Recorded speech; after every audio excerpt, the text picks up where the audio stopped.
ಮತ್ತೊಮ್ಮೆ ಕರ್ನಾಟಕದ ವಿವಿಧ ಸ್ಪರ್ಧಾತ್ಮಕ ಪರೀಕ್ಷೆಗಳಿಗೆ ತಯಾರಿ ನಡೆಸಿರ್ತಕ್ಕಂಥ ಎಲ್ರಿಗೂ ಈ ಒಂದು ವಿಡಿಯೋ ಸೆಷನ್ಗೆ ಮತ್ತೊಮ್ಮೆ ಸ್ವಾಗತ. ನಾನು ಅಮರೇಶ್ ಪೋತ್ನಾಳ್.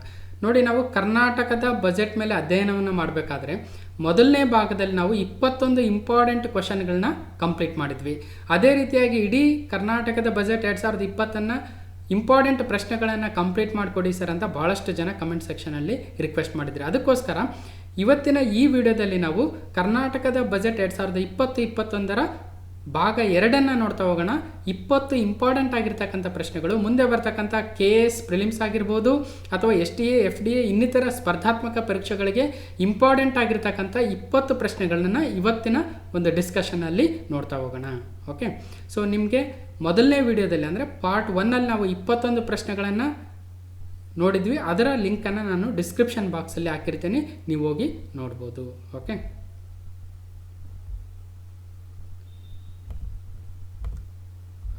ಸೊ ಹಾಗಾದರೆ KS ಪ್ರಿಲಿಮ್ಸ್ ಎಕ್ಸಾಮು 24ನೇ ತಾರೀಕು ಅಂದರೆ ನೆಕ್ಸ್ಟ್ ಮಂಡೇ ನಡೀತಾ ಇದೆ.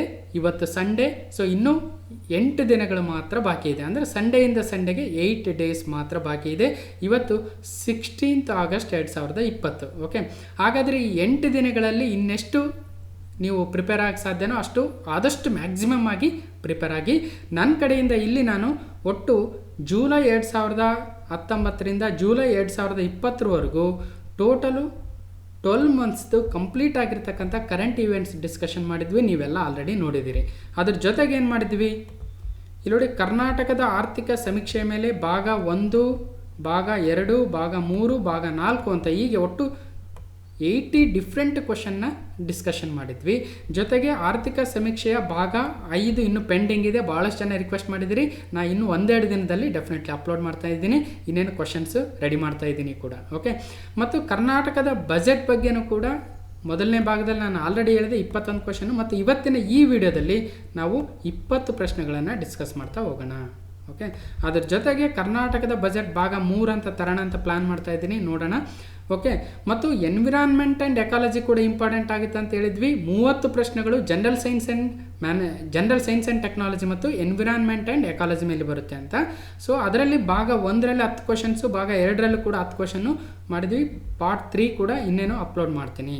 ಜೊತೆಗೆ FDA 2019, FDA 2018 ಪ್ರಶ್ನೆ ಪತ್ರಿಕೆಗಳನ್ನು ಕಂಪ್ಲೀಟ್ ಸಾಲ್ವ್ ಮಾಡಿರ್ತಕ್ಕಂಥ ವೀಡಿಯೋಸ್ ಇದ್ದಾವೆ, ಹೋಗಿ ನೋಡಿ. 100 ಕ್ವಶನ್ಸು ಕಂಪ್ಲೀಟ್ 2 hours ಡಿಸ್ಕಷನ್ ಮಾಡಿದ್ದೀನಿ.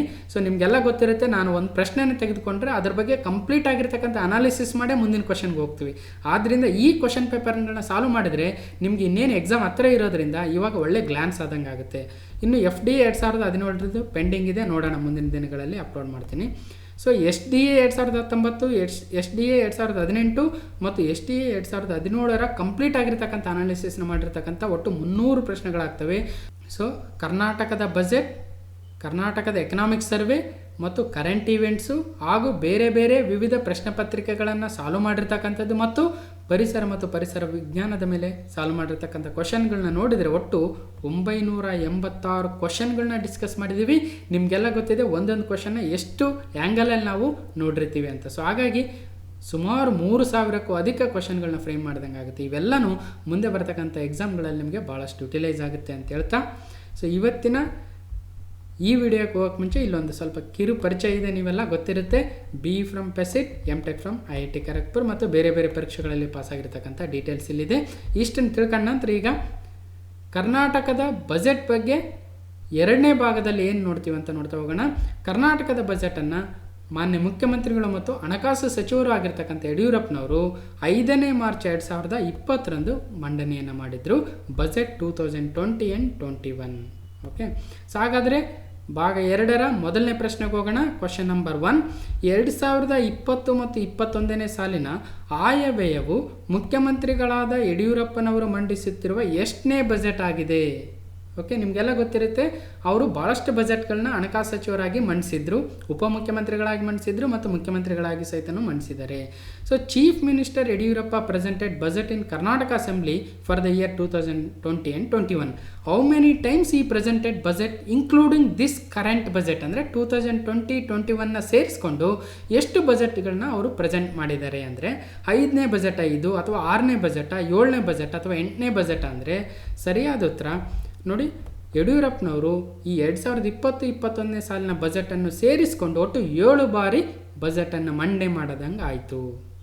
ಹಾಗಾದರೆ ಬಜೆಟಲ್ಲಿ ಏನು ಹೇಳಿದ್ದಾರೆ ನೋಡಿ, ಯಡಿಯೂರಪ್ಪನವರು ಹೇಳ್ತಾ ಹೋಗ್ತಾರೆ, ಇದು ನಾನು ಮಂಡಿಸುತ್ತಿರುವ 7ನೇ ಮುಂಗಡ ಪತ್ರವಾಗಿದೆ, ಅಂದರೆ 7th ಬಜೆಟ್. ಈ ಹಿಂದೆ 2006-07ರಿಂದ ಮತ್ತು 2011-12ರವರೆಗೆ ಅವರು ಉಪಮುಖ್ಯಮಂತ್ರಿಯಾಗಿದ್ದಾಗ 2 ಬಾರಿ, ಅಂದರೆ 2020 ಅಂತ ಸರ್ಕಾರ ಮಾಡಿದರು ಕುಮಾರಸ್ವಾಮಿ ಅವರು ಮತ್ತು ಯಡಿಯೂರಪ್ಪ ಅವರು ಸೇರಿ. ಸೊ ಆಗ 2 ಬಾರಿ ಉಪಮುಖ್ಯಮಂತ್ರಿಯಾಗಿ ಮತ್ತು ನಂತರದ ಎಲೆಕ್ಷನಲ್ಲಿ ಅವರು ಗೆದ್ದು ಮುಖ್ಯಮಂತ್ರಿಗಳಾಗ್ತಾರೆ. ಆಗ ಒಟ್ಟು 4 ಬಾರಿ ಮುಂಗಡ ಪತ್ರವನ್ನು 2 + 4 6 ಬಾರಿ ಮಂಡನೆ ಮಾಡಿದರು. ಈಗ ಮತ್ತೆ ಮುಖ್ಯಮಂತ್ರಿಯಾಗಿ ಹಣಕಾಸು ಸಚಿವರು ಅವರೇ ಆಗಿದ್ದಾರೆ. ಹಾಗಾಗಿ 7ನೇ ಬಾರಿ ಆಯವ್ಯಯವನ್ನು ಬಜೆಟನ್ನು ಮಂಡಿಸ್ತಾ ಇದ್ದಾರೆ. ಓಕೆ, ನೆನ್ಪಿಡಬೇಕು.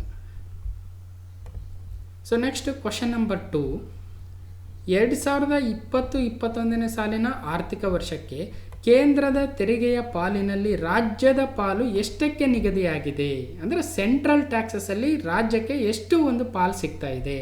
So what is the share of the Karnataka state in the central taxes for the year 2020 and 21?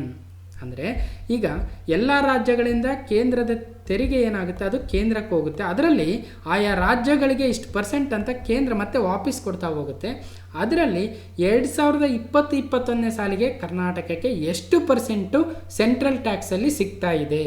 Okay, option A 4.71%, option B 3.64%, option C 5%, option D 6%. ಅಂದರೆ ಸರಿಯಾದ ಉತ್ತರ ರಾಜ್ಯಕ್ಕೆ ಒಟ್ಟು ಸೆಂಟ್ರಲ್ ಟ್ಯಾಕ್ಸ್ ಎಷ್ಟಿದೆಯೋ ಅದು ಅದರಲ್ಲಿ ಮತ್ತು ರಾಜ್ಯಗಳಿಗೆ ಇಷ್ಟು % ಅಂತ ಅಲೋಕೇಟ್ ಮಾಡಿರ್ತಾರೆ ಟೋಟಲ್ ಸೆಂಟ್ರಲ್ ಟ್ಯಾಕ್ಸ್ ಅಲ್ಲ, ಅದರಲ್ಲಿ ಎಷ್ಟು % ರಾಜ್ಯಕ್ಕೆ ಅಂದರೆ 3.46% ನಮ್ಮ ರಾಜ್ಯಕ್ಕೆ ಸಿಗ್ತಾ ಇದೆ. ಅಂದರೆ ಇಲ್ಲಿ ಬೇರೆ ಬೇರೆ ಬೇರೆ ರಾಜ್ಯಕ್ಕೆ ಅದರದ್ದೇ ಆಗಿರ್ತಕ್ಕಂಥ ಬೇರೆ ಬೇರೆ ಮಾನದಂಡಗಳ ಮೇಲೆ ಇಷ್ಟಿಷ್ಟು % ಅಂತ ಕೊಡ್ತಾ ಹೋಗ್ತಾರೆ. ಅದರಲ್ಲಿ ನಮ್ಮ ರಾಜ್ಯಕ್ಕೆ 3.64% of the total central taxes state ಶೇರಲ್ಲಿ 3.64% ನಮ್ಮ ರಾಜ್ಯಕ್ಕೆ ಸಿಗ್ತಾ ಇದೆ.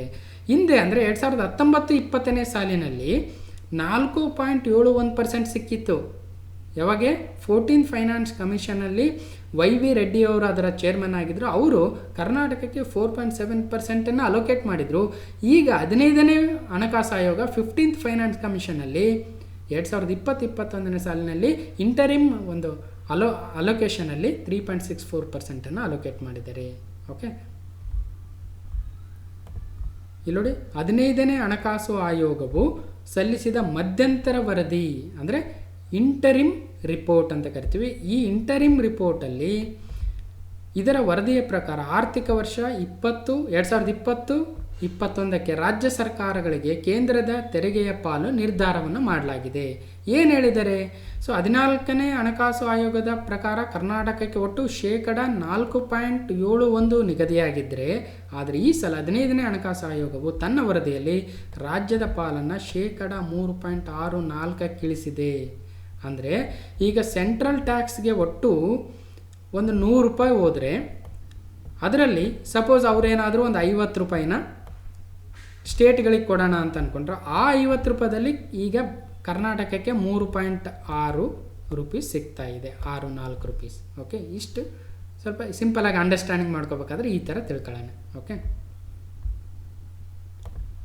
ಸೊ ನೆಕ್ಸ್ಟು ಕ್ವಶನ್ ನಂಬರ್ 3, 15ನೇ ಹಣಕಾಸು ಆಯೋಗದ ಅಧ್ಯಕ್ಷರಾರು. ಇವಾಗ ತಾನೇ ನೋಡಿದ್ವಿ 15th ಫೈನಾನ್ಸ್ ಕಮಿಷನ್ ಅವರು ಕರ್ನಾಟಕಕ್ಕೆ 3.64% ಸೆಂಟ್ರಲ್ ಟ್ಯಾಕ್ಸಸ್ನ ಅಲೋಕೇಟ್ ಮಾಡಿದ್ದಾರೆ ಅಂತ. ಹಾಗಾದರೆ ಈ 15th ಫೈನಾನ್ಸ್ ಕಮಿಷನ್ನು ಅಥವಾ 15ನೇ ಹಣಕಾಸು ಆಯೋಗದ ಅಧ್ಯಕ್ಷರಾರು?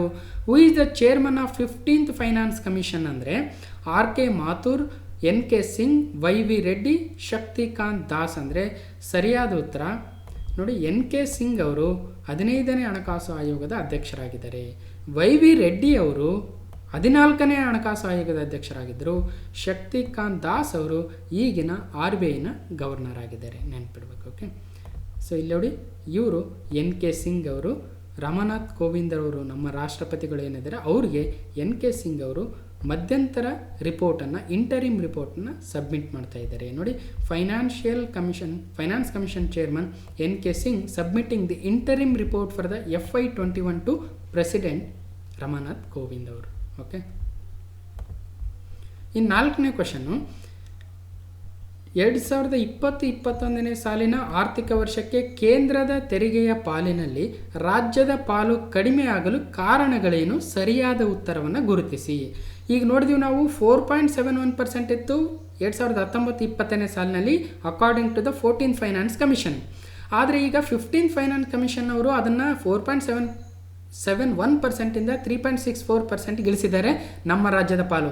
ಹಾಗಾದರೆ ಇದಕ್ಕೆ ಕಾರಣಗಳೇನು, ಯಾಕೆ ಇಳಿಸ್ಬೇಕಾಯಿತು ಅಂದರೆ ಇಲ್ಲಿ ಕೆಲವೊಂದು 3 ಸ್ಟೇಟ್ಮೆಂಟ್ಗಳನ್ನ ಕೊಟ್ಟಿದ್ದೀನಿ. ಆ 3 ಸ್ಟೇಟ್ಮೆಂಟ್ಗಳಲ್ಲಿ ಏನು ಎ ಮಾತ್ರ ಸರಿನಾ, ಬಿ ಮಾತ್ರ ಸರಿನಾ, ಅಥವಾ ಎ ಮತ್ತು ಬಿ ಮಾತ್ರ ಸರಿನಾ, ಅಥವಾ ಬಿ ಮತ್ತು ಸಿ ಮಾತ್ರ ಸರಿನಾ ಅಂತ 4 ಆಪ್ಷನ್ಗಳಿದ್ದಾವೆ. ಈಗ ಮೊದಲು 3 ಹೇಳಿಕೆಗಳನ್ನು ನೋಡೋಣ. So what is the reason for the reduction of the share of the Karnataka state in central taxes for the year 2020 and 21 ಅಂದರೆ the first statement is division of Jammu and Kashmir state into 2 union territories. ಇದು ಕಾರಣ ಆಗುತ್ತಾ? ಜಮ್ಮು ಕಾಶ್ಮೀರವನ್ನು 2 ಕೇಂದ್ರಾಡಳಿತ ಪ್ರದೇಶಗಳನ್ನಾಗಿ divide ಮಾಡಿರ್ತಕ್ಕಂಥದ್ದು ನಮ್ಮ ರಾಜ್ಯದ ತೆರಿಗೆ ಪಾಲು ಕಡಿಮೆ ಆಗೋದಕ್ಕೆ ಕಾರಣ ಆಗುತ್ತಾ? ಮೊದಲನೇ ರೀಸನು ನೋಡೋಣ. ಎರಡನೇ ರೀಸನು ಹಣಕಾಸು ಆಯೋಗದ ಮಾನದಂಡಗಳು ರಾಜ್ಯಕ್ಕೆ ಪೂರಕವಾಗಿ ಇಲ್ಲದೇ ಇರುವುದು ಕೂಡ ಕಾರಣವಾಗುತ್ತಾ? ಅಂದರೆ ಈ ಹಣಕಾಸು ಆಯೋಗ ಏನು ಮಾಡುತ್ತೆ, ಬೇರೆ ಬೇರೆ ರಾಜ್ಯಗಳಿಗೆ ಇಷ್ಟಿಷ್ಟು ಪರ್ಸೆಂಟ್ ಅಂತ ನಿಗದಿ ಮಾಡಬೇಕಾದ್ರೆ ಕೆಲವೊಂದು ಮಾನದಂಡಗಳನ್ನು ಅನ್ವಯಿಸ್ಕೊಳ್ಳುತ್ತೆ. ಅವು ಏನಾದರೂ ಕರ್ನಾಟಕ ರಾಜ್ಯಕ್ಕೆ ಪೂರಕವಾಗಿ ಇಲ್ವಾ ಅನ್ನೋದು ಒಂದು ರೀಸನ್. ಅಂದರೆ ನೋಡೋಣ ಅದು ಸರಿನಾ ತಪ್ಪಂತ. ಇನ್ನೊಂದು ಸ್ಟೇಟ್ಮೆಂಟ್ ಸಿ ಅಲ್ಲಿ ಹೇಳ್ತಾ ಇದ್ದಾರೆ, ನಮ್ಮ ರಾಜ್ಯದ ಜನರು ಬಹಳ ಶ್ರೀಮಂತರಾಗಿರುವುದರಿಂದ ನಮಗೆ ತೆರಿಗೆ ಪಾಲು ಕಡಿಮೆ ಕೊಟ್ಟಿದೆಯಾ ಕೇಂದ್ರ ಸರ್ಕಾರ ಅಥವಾ ಫೈನಾನ್ಸ್ ಕಮಿಷನ್ ಅಂದರೆ. ನೋಡೋಣ ಇದು ಸರಿನಾ ತಪ್ಪಂತ. ನಮಗೆಲ್ಲ ಗೊತ್ತಿದೆ ಏನು ನಮ್ಮ ರಾಜ್ಯದಲ್ಲೇನು ಎಲ್ಲರೂ ಶ್ರೀಮಂತರೇನಿಲ್ಲ, ಎಲ್ಲ ಥರದ ಜನಗಳು ಇದ್ದೀವಿ. ಹಾಗಾದರೆ ಈ 3 ಕಾರಣಗಳಲ್ಲಿ ಯಾವುದು ಸರಿ ಆಗ್ಬೋದು ಅನ್ನೋದನ್ನು ಒಂದು ಸ್ವಲ್ಪ ನೋಡ್ಕೊಂಡು ಮತ್ತೆ ಇಲ್ಲಿ ಬರೋಣ. ಎ ಮತ್ತು ಬಿ ಮಾತ್ರ ಸರಿ ಅಂತಂದರೆ ಎ ಮತ್ತು ಬಿ ಸರಿ, ಸಿ ತಪ್ಪು. ಡೈರೆಕ್ಟ್ಲಿ ಸಿ ತಪ್ಪಾಗುತ್ತೆ. ಅಂದರೆ ಈಗ ಎ ಮತ್ತು ಬಿ ಸರಿನಾ?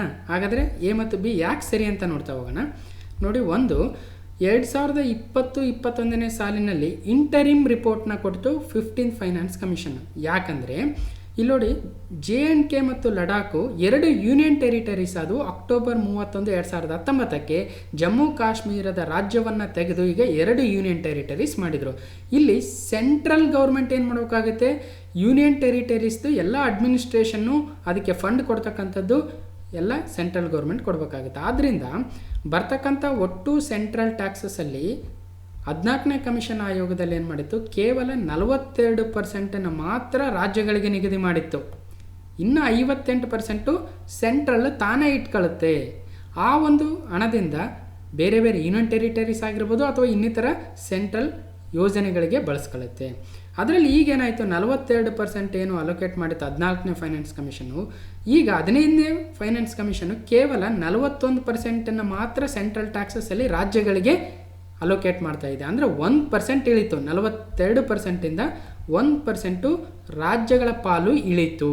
ಅದು ಕೂಡ ಇಂಪಾರ್ಟೆಂಟ್ ಆಗುತ್ತೆ. ಅಂದರೆ 15ನೇ ಹಣಕಾಸು ಆಯೋಗದಲ್ಲಿ ರಾಜ್ಯಗಳ ತೆರಿಗೆ ಪಾಲು 42ರಿಂದ ಎಷ್ಟು ಪರ್ಸೆಂಟ್ ಇಳಿತು ಅಂದರೆ 1% ಇಳಿತು. ಅಂದರೆ 42ರಿಂದ 41ಕ್ಕೆ ಇಳಿತು. ಯಾಕೆ 41ಕ್ಕೆ ಇಳಿತು ಅಂದರೆ ಈಗ ನಾವು ಹೇಳಿದ್ವಿ ಸೆಂಟ್ರಲ್ ಗೌರ್ಮೆಂಟು ಯೂನಿಯನ್ ಟೆರಿಟರೀಸ್ದೆಲ್ಲ ನೋಡ್ಕೋಬೇಕು ಅಂತ. ಸೊ ಹಾಗಾದರೆ JNK ಮತ್ತು ಲಡಾಖು 2 ಯೂನಿಯನ್ ಟೆರಿಟರೀಸ್ ಆಗಿರೋದ್ರಿಂದ ಸೊ ಆ ಒಂದು ಯೂನಿಯನ್ ಟೆರಿಟರಿಗಳ ಎಲ್ಲ ಒಂದು ಖರ್ಚು ವೆಚ್ಚಗಳನ್ನು ನೋಡ್ಕೊಳ್ತಕ್ಕಂಥದ್ದು ಕೇಂದ್ರ ಸರ್ಕಾರ ಆಗಿರೋದ್ರಿಂದ ಸೊ 42%ಅಲ್ಲಿ 1%ನ ಮತ್ತೆ ತನ್ನ ಹತ್ರನೇ ಉಳಿಸ್ಕೊಳ್ತಾ ಇದೆ ಈ ಒಂದು ರೀಸನ್ಗೋಸ್ಕರ. ಯಾಕಂದರೆ ಅದು ರಾಜ್ಯ ಆಗಿದ್ದಿದ್ರೆ ಈ 42%ಅಲ್ಲಿ ಜಮ್ಮು ಕಾಶ್ಮೀರಕ್ಕೂ ಕೊಡಬೇಕಾಗ್ತಾ ಇತ್ತು. ಈಗ ಯೂನಿಯನ್ ಟೆರಿಟರಿ ಆಗಿರೋದ್ರಿಂದ ಸೊ ಸೆಂಟ್ರಲ್ಲೇ ನೋಡ್ಕೊಳ್ಬೇಕಾಗುತ್ತೆ. ಹಾಗೆ ಸೊ 0.85% JNKಗೆ ಕೊಡ್ತಾ ಇತ್ತು ಹಿಂದೆ. ಆದ್ದರಿಂದ ಅಂದಾಜು 1% ಉಳಿಸ್ಕೊಂಡು, ಯಾಕಂದರೆ ಈಗ JNK ಮತ್ತು ಲಡಾಖಲ್ಲಿ ಏನಾಗ್ತಾಯಿದೆ ನೋಡಿ, ಅಲ್ಲಿ ಸೆಕ್ಯೂರಿಟಿ ಇಶ್ಯೂ ಇರುತ್ತೆ, ಚೀನಾ ಆಕ್ರಮಣ ಇರುತ್ತೆ, ಈ ಕಡೆ ಪಾಕಿಸ್ತಾನದಿಂದ ಇರುತ್ತೆ. ಆದ್ದರಿಂದ ಸೆಕ್ಯೂರಿಟಿ ಪರ್ಪಸ್ಗೂ ಸ್ವಲ್ಪ ಜಾಸ್ತಿ ಅಮೌಂಟ್ನ ಉಳಿಸ್ಕೊಳ್ತಾ ಇದೆ ಕೇಂದ್ರ ಸರ್ಕಾರ. ಸೊ ಆದ್ದರಿಂದ ಈ ಒಂದು ಅಂಶವನ್ನು ಗಮನಿಸಿದಾಗ division of Jammu and Kashmir state into 2 union territories becomes one of the reason to reduction in the state share. Karnataka state ಶೇರ್ದು ಏನಾಗಿದೆ ಸೆಂಟ್ರಲ್ ಟ್ಯಾಕ್ಸಸಲ್ಲಿ, so this is going to be the one of the reason. Okay, so next ಎರಡನೇದು ನೋಡಿ. ಎರಡನೇದು ಏನಿದೆ reason, ಹಣಕಾಸು ಆಯೋಗದ ಮಾನದಂಡಗಳು ರಾಜ್ಯಕ್ಕೆ ಪೂರಕವಾಗಿ ಇಲ್ಲದೇ ಇರುವುದು. ಹೌದು, ಅದು ಕೂಡ ಸರಿಯಾದ ಕಾರಣ ಆಗುತ್ತೆ. ಯಾಕಂದರೆ 15ನೇ ಹಣಕಾಸು ಆಯೋಗದ ಪ್ರಕಾರ ಇಲ್ಲಿ ಕೆಲವೊಂದು ಕ್ರೈಟೀರಿಯಾ ಮತ್ತು ವೆಯ್ಟ್ಗಳನ್ನು ಅಸೈನ್ ಮಾಡುತ್ತೆ, ಯಾವ್ಯಾವ ರಾಜ್ಯಕ್ಕೆ ಎಷ್ಟೆಷ್ಟು ಶೇರನ್ನು ಕೊಡಬೇಕು ಅನ್ನೋದರಲ್ಲಿ. ಅದರಲ್ಲಿ ಮೊದಲನೇ ಕ್ರೈಟೀರಿಯಾದಲ್ಲಿ ಏನಿದೆ, ಪಾಪ್ಯುಲೇಷನ್ಗೆ 15% ವೆಯ್ಟೇಜ್ ಕೊಟ್ಟಿದ್ದಾರೆ. ಅಂದರೆ ಯಾವ ರಾಜ್ಯ ಹೆಚ್ಚಿನ ಒಂದು ಪಾಪ್ಯುಲೇಷನ್ ಇರುತ್ತೋ ಆ ರಾಜ್ಯಕ್ಕೆ ಹೆಚ್ಚಿನ ಒಂದು ಅನುದಾನ ಹೋಗುತ್ತೆ.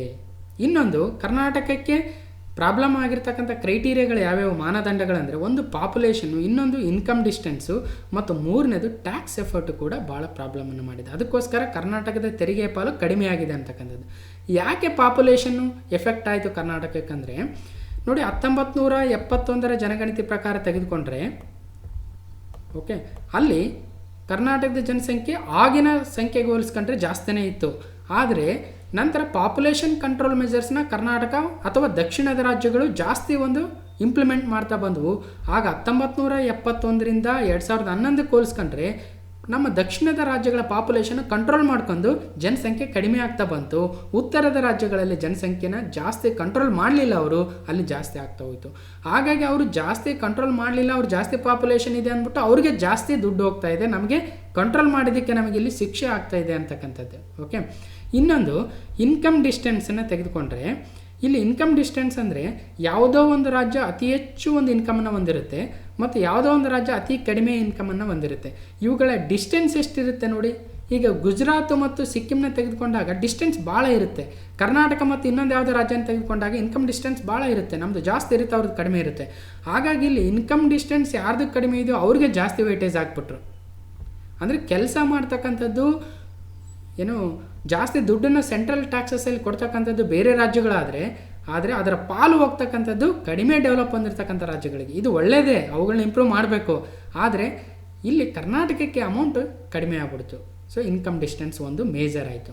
ಅಂದರೆ ಕರ್ನಾಟಕದ್ದೇನು 45% ಕೊಡಬೇಡ್ರಿ, ಇದಕ್ಕೆ ಈ ವೆಯ್ಟೇಜು ಒಂದು 30ಕ್ಕೆ ಇಳಿಸ್ರಿ ಅಥವಾ 30-35ರಲ್ಲಿ ಇರಲಿ, ಅವಾಗ ನಮಗೂ ಜಾಸ್ತಿ ಅಮೌಂಟು ವಾಪಸ್ ಬರುತ್ತೆ ಅಂತಕ್ಕಂಥದ್ದು ಅವರ ಈ ಒಂದು ರಾಜ್ಯಗಳ ಅಭಿಪ್ರಾಯ ಆಗಿದೆ. ಇನ್ನೊಂದು, ಟ್ಯಾಕ್ಸ್ ಎಫರ್ಟಲ್ಲೂ ಸಹಿತ ಕರ್ನಾಟಕಕ್ಕೆ ಹೊಡೆತಾಯಿತು. ಹೇಗೆಂದರೆ, ಯಾವ ರಾಜ್ಯವು ಜಾಸ್ತಿ ಟ್ಯಾಕ್ಸನ್ನು, ಸೆಂಟ್ರಲ್ ಟ್ಯಾಕ್ಸನ್ನು ಕಲೆಕ್ಟ್ ಮಾಡಿ ಸೆಂಟ್ರಲ್ ಗೌರ್ಮೆಂಟಿಗೆ ಕೊಡುತ್ತೋ ಅವ್ರಿಗೆ ನಾವು ಜಾಸ್ತಿ ಅಮೌಂಟ್ ಕೊಡ್ತೀವಿ ಅನ್ನೋದು ಆಗಬೇಕಾಗಿತ್ತು. ಆದರೆ ಇಲ್ಲಿ ಟ್ಯಾಕ್ಸ್ ಎಫರ್ಟಿಗೆ ನೋಡಿ ಕೇವಲ 2.5% ವೆಯ್ಟೇಜ್ ಇದೆ. ನಾವೆಷ್ಟೇ ಟ್ಯಾಕ್ಸನ್ನು ಕಲೆಕ್ಟ್ ಮಾಡಿಕೊಟ್ರೂ ಸಹಿತನೂ ನಮ್ಮ ರಾಜ್ಯಕ್ಕೆ ಮರಳಿ ಬರ್ತಾ ಇಲ್ಲ ಅದು, ಯಾಕಂದರೆ ವೆಯ್ಟೇಜ್ 2.5% ಆಯಿತು.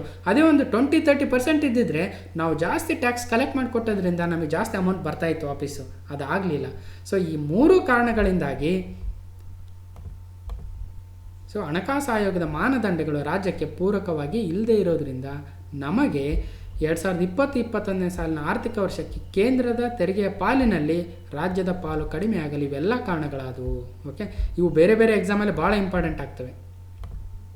ಸೊ ಅದಕ್ಕೋಸ್ಕರ ಹೇಳ್ತಾರೆ ನೋಡಿ, historically south has been subsidizing the north. ಅಂದರೆ 6 ರಾಜ್ಯಗಳೇನಿದ್ದಾವೆ ವಿಂಧ್ಯ ಸೈಡು, ಅವು ಏನಾಗ್ತಾ ಇದೆ, ಜಾಸ್ತಿ ಟ್ಯಾಕ್ಸನ್ನು ಕಲೆಕ್ಟ್ ಮಾಡಿ ಕೊಡ್ತಾ ಇದ್ದಾವೆ, ಬಟ್ ಭಾಳ ಕಡಿಮೆ ಅಮೌಂಟನ್ನು ವಾಪಸ್ ತೆಗೆದುಕೊಳ್ತಾ ಇದ್ದೇವೆ. ಒಂದು ಎಕ್ಸಾಂಪಲ್ ನೋಡೋದಾದರೆ, for every rupee tax contributed by the Uttar Pradesh, that state receives 1.79 rupee. ಅಂದರೆ ₹1 ಉತ್ತರ ಪ್ರದೇಶ ಟ್ಯಾಕ್ಸನ್ನು ಕಲೆಕ್ಟ್ ಮಾಡಿ ಸೆಂಟ್ರಲ್ ಗೌರ್ಮೆಂಟಿಗೆ ಕೊಟ್ಟರೆ ಅವ್ರಿಗೆ ವಾಪಸ್ಸು ₹1 ಅಲ್ಲದೆ ಮತ್ತೆ 79 ಪೈಸೆ ಅಂದರೆ 1.79 ರುಪೀಸ್ ವಾಪಸ್ ಬರ್ತಾ ಇದೆ.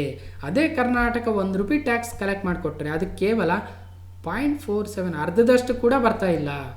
ಓಕೆ, ಇಲ್ಲೇ ಗೊತ್ತಾಗ್ತಾ ಇದೆ. ಅದಕ್ಕೋಸ್ಕರ ಹೇಳ್ತಾ ಇದ್ದಾರೆ, while I recognise the need for correcting the regional imbalances. ಹೌದು, ರೀಜನಲ್ ಇಂಬ್ಯಾಲೆನ್ಸ್ ಇದೆ, ಎಲ್ಲಿ ಕಡಿಮೆ ಡೆವಲಪ್ಮೆಂಟ್ ಇದೆ ಅಲ್ಲಿ ನಮ್ಮ ದುಡ್ಡನ್ನು ನಾವು ಕೊಡಬೇಕು, ನಮ್ಮ ದೇಶದಲ್ಲಿ ಇಂಪ್ರೂವ್ಮೆಂಟ್ ಮಾಡಬೇಕು ಬೇರೆ ರಾಜ್ಯಗಳನ್ನ. ಆದರೆ ನಮ್ಮ ರಾಜ್ಯದಲ್ಲೂ ಕೆಲವು ಡೆವಲಪ್ ಆಗದಿರ್ತಕ್ಕಂಥ ಏರಿಯಾಗಳಿದ್ದಾವೆ, ಹಳ್ಳಿಗಳಿದ್ದಾವೆ, ಹಿಂದುಳಿದ ಪ್ರದೇಶಗಳಿದ್ದಾವೆ, ಅವುಗಳನ್ನ ನಾವು ಡೆವಲಪ್ ಮಾಡಬೇಕಲ್ವಾ. ಸೊ ಅದಕ್ಕೋಸ್ಕರ ನಮಗೆ ಸ್ವಲ್ಪ ಶೇರ್ ಜಾಸ್ತಿ ಬರಲಿ ಅನ್ನೋದು ಕರ್ನಾಟಕ ಸರ್ಕಾರದ ಒಂದು ಉದ್ದೇಶವಾಗಿದೆ. ಓಕೆ,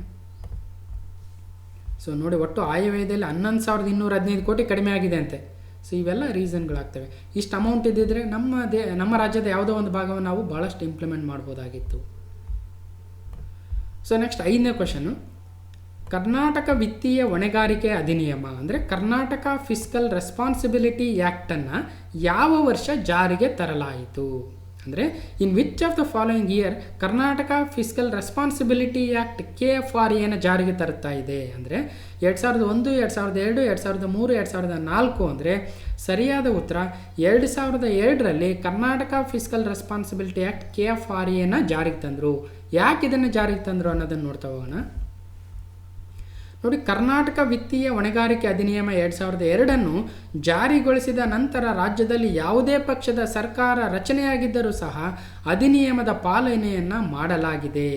ಅಂದರೆ ಈ ಒಂದು ಅಧಿನಿಯಮವನ್ನು ತಂದಿರತಕ್ಕಂಥ ಉದ್ದೇಶ ಇದ್ದಿದ್ದು ಕರ್ನಾಟಕದ ವಿತ್ತೀಯ ಹೊಣೆಗಾರಿಕೆ ಅಥವಾ ಫಿಸ್ಕಲ್ ಡೆಫಿಸಿಟ್ ಏನಿದೆಯೋ ಅದನ್ನು ಕಡಿಮೆ ಮಾಡಬೇಕು ಅನ್ನೋ ಉದ್ದೇಶದಿಂದ.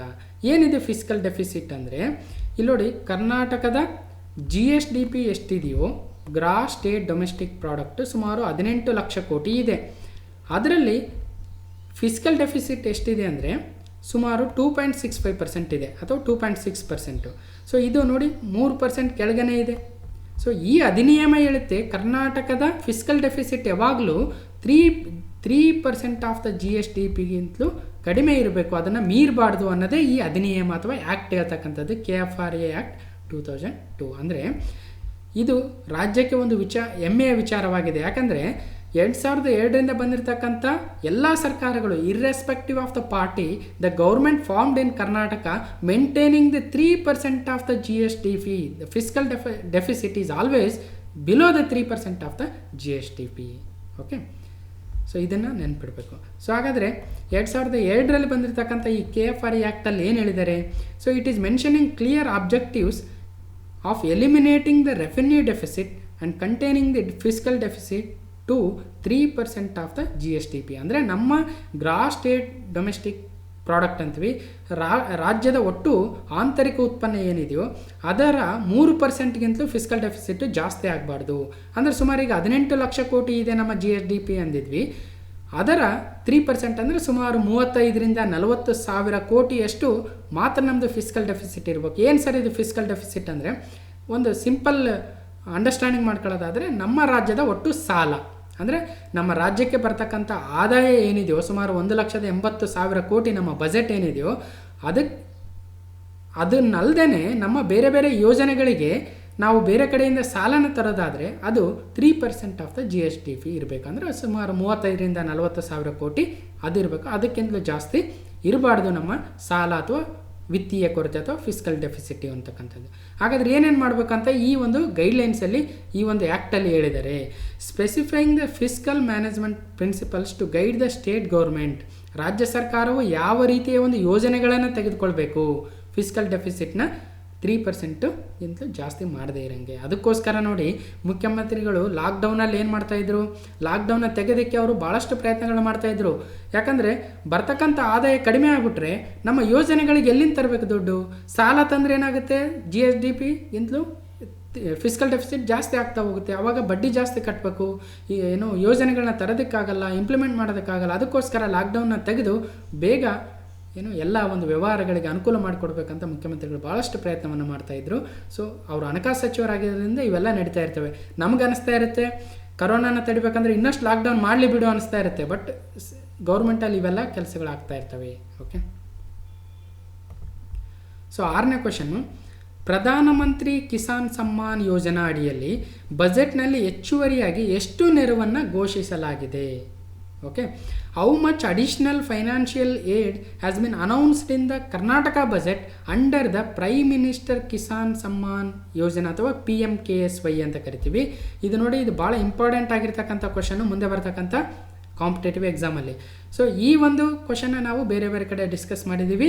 ಇದರಲ್ಲಿ ಕರ್ನಾಟಕ ಸರ್ಕಾರವು ಹೆಚ್ಚುವರಿಯಾಗಿ ಮತ್ತೆ 4,000 ರೂಪಾಯಿಗಳನ್ನು ಅಡಿಷನಲ್ ಫೈನಾನ್ಷಿಯಲ್ ಏಡನ್ನು ರೈತರಿಗೆ ಕೊಡ್ತಾ ಇದೆ. ಕೇಂದ್ರ ಸರ್ಕಾರ 6,000 ರೂಪಾಯಿಗಳನ್ನ ಘೋಷಣೆ ಮಾಡಿತ್ತು. ಈಗ ರಾಜ್ಯ ಸರ್ಕಾರ 4,000, ಒಟ್ಟು 10,000.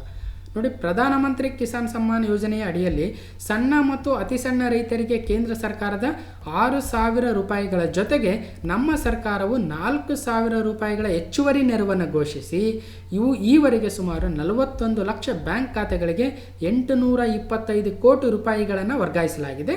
ಮತ್ತು 2020-21ನೇ ಸಾಲಿನಲ್ಲಿ ಅದಕ್ಕೋಸ್ಕರ 2,600 ಕೋಟಿ ರೂಪಾಯಿಗಳನ್ನು ತೆಗೆದಿಡಲಾಗಿದೆ ಈ ಒಂದು PMKSY ಯೋಜನೆಗೋಸ್ಕರ. ಇಲ್ಲಿ ಒಟ್ಟು 5 ಕಂತುಗಳಾದವು. 2,000 ರೂಪಾಯಿ 5 ಕಂತು ಅಂದರೆ ಒಟ್ಟು 10,000 ರೂಪಾಯಿ. ಅದರಲ್ಲಿ 3 ಕಂತು ಕೇಂದ್ರದ್ದು, 2 ಕಂತು ರಾಜ್ಯದ್ದು.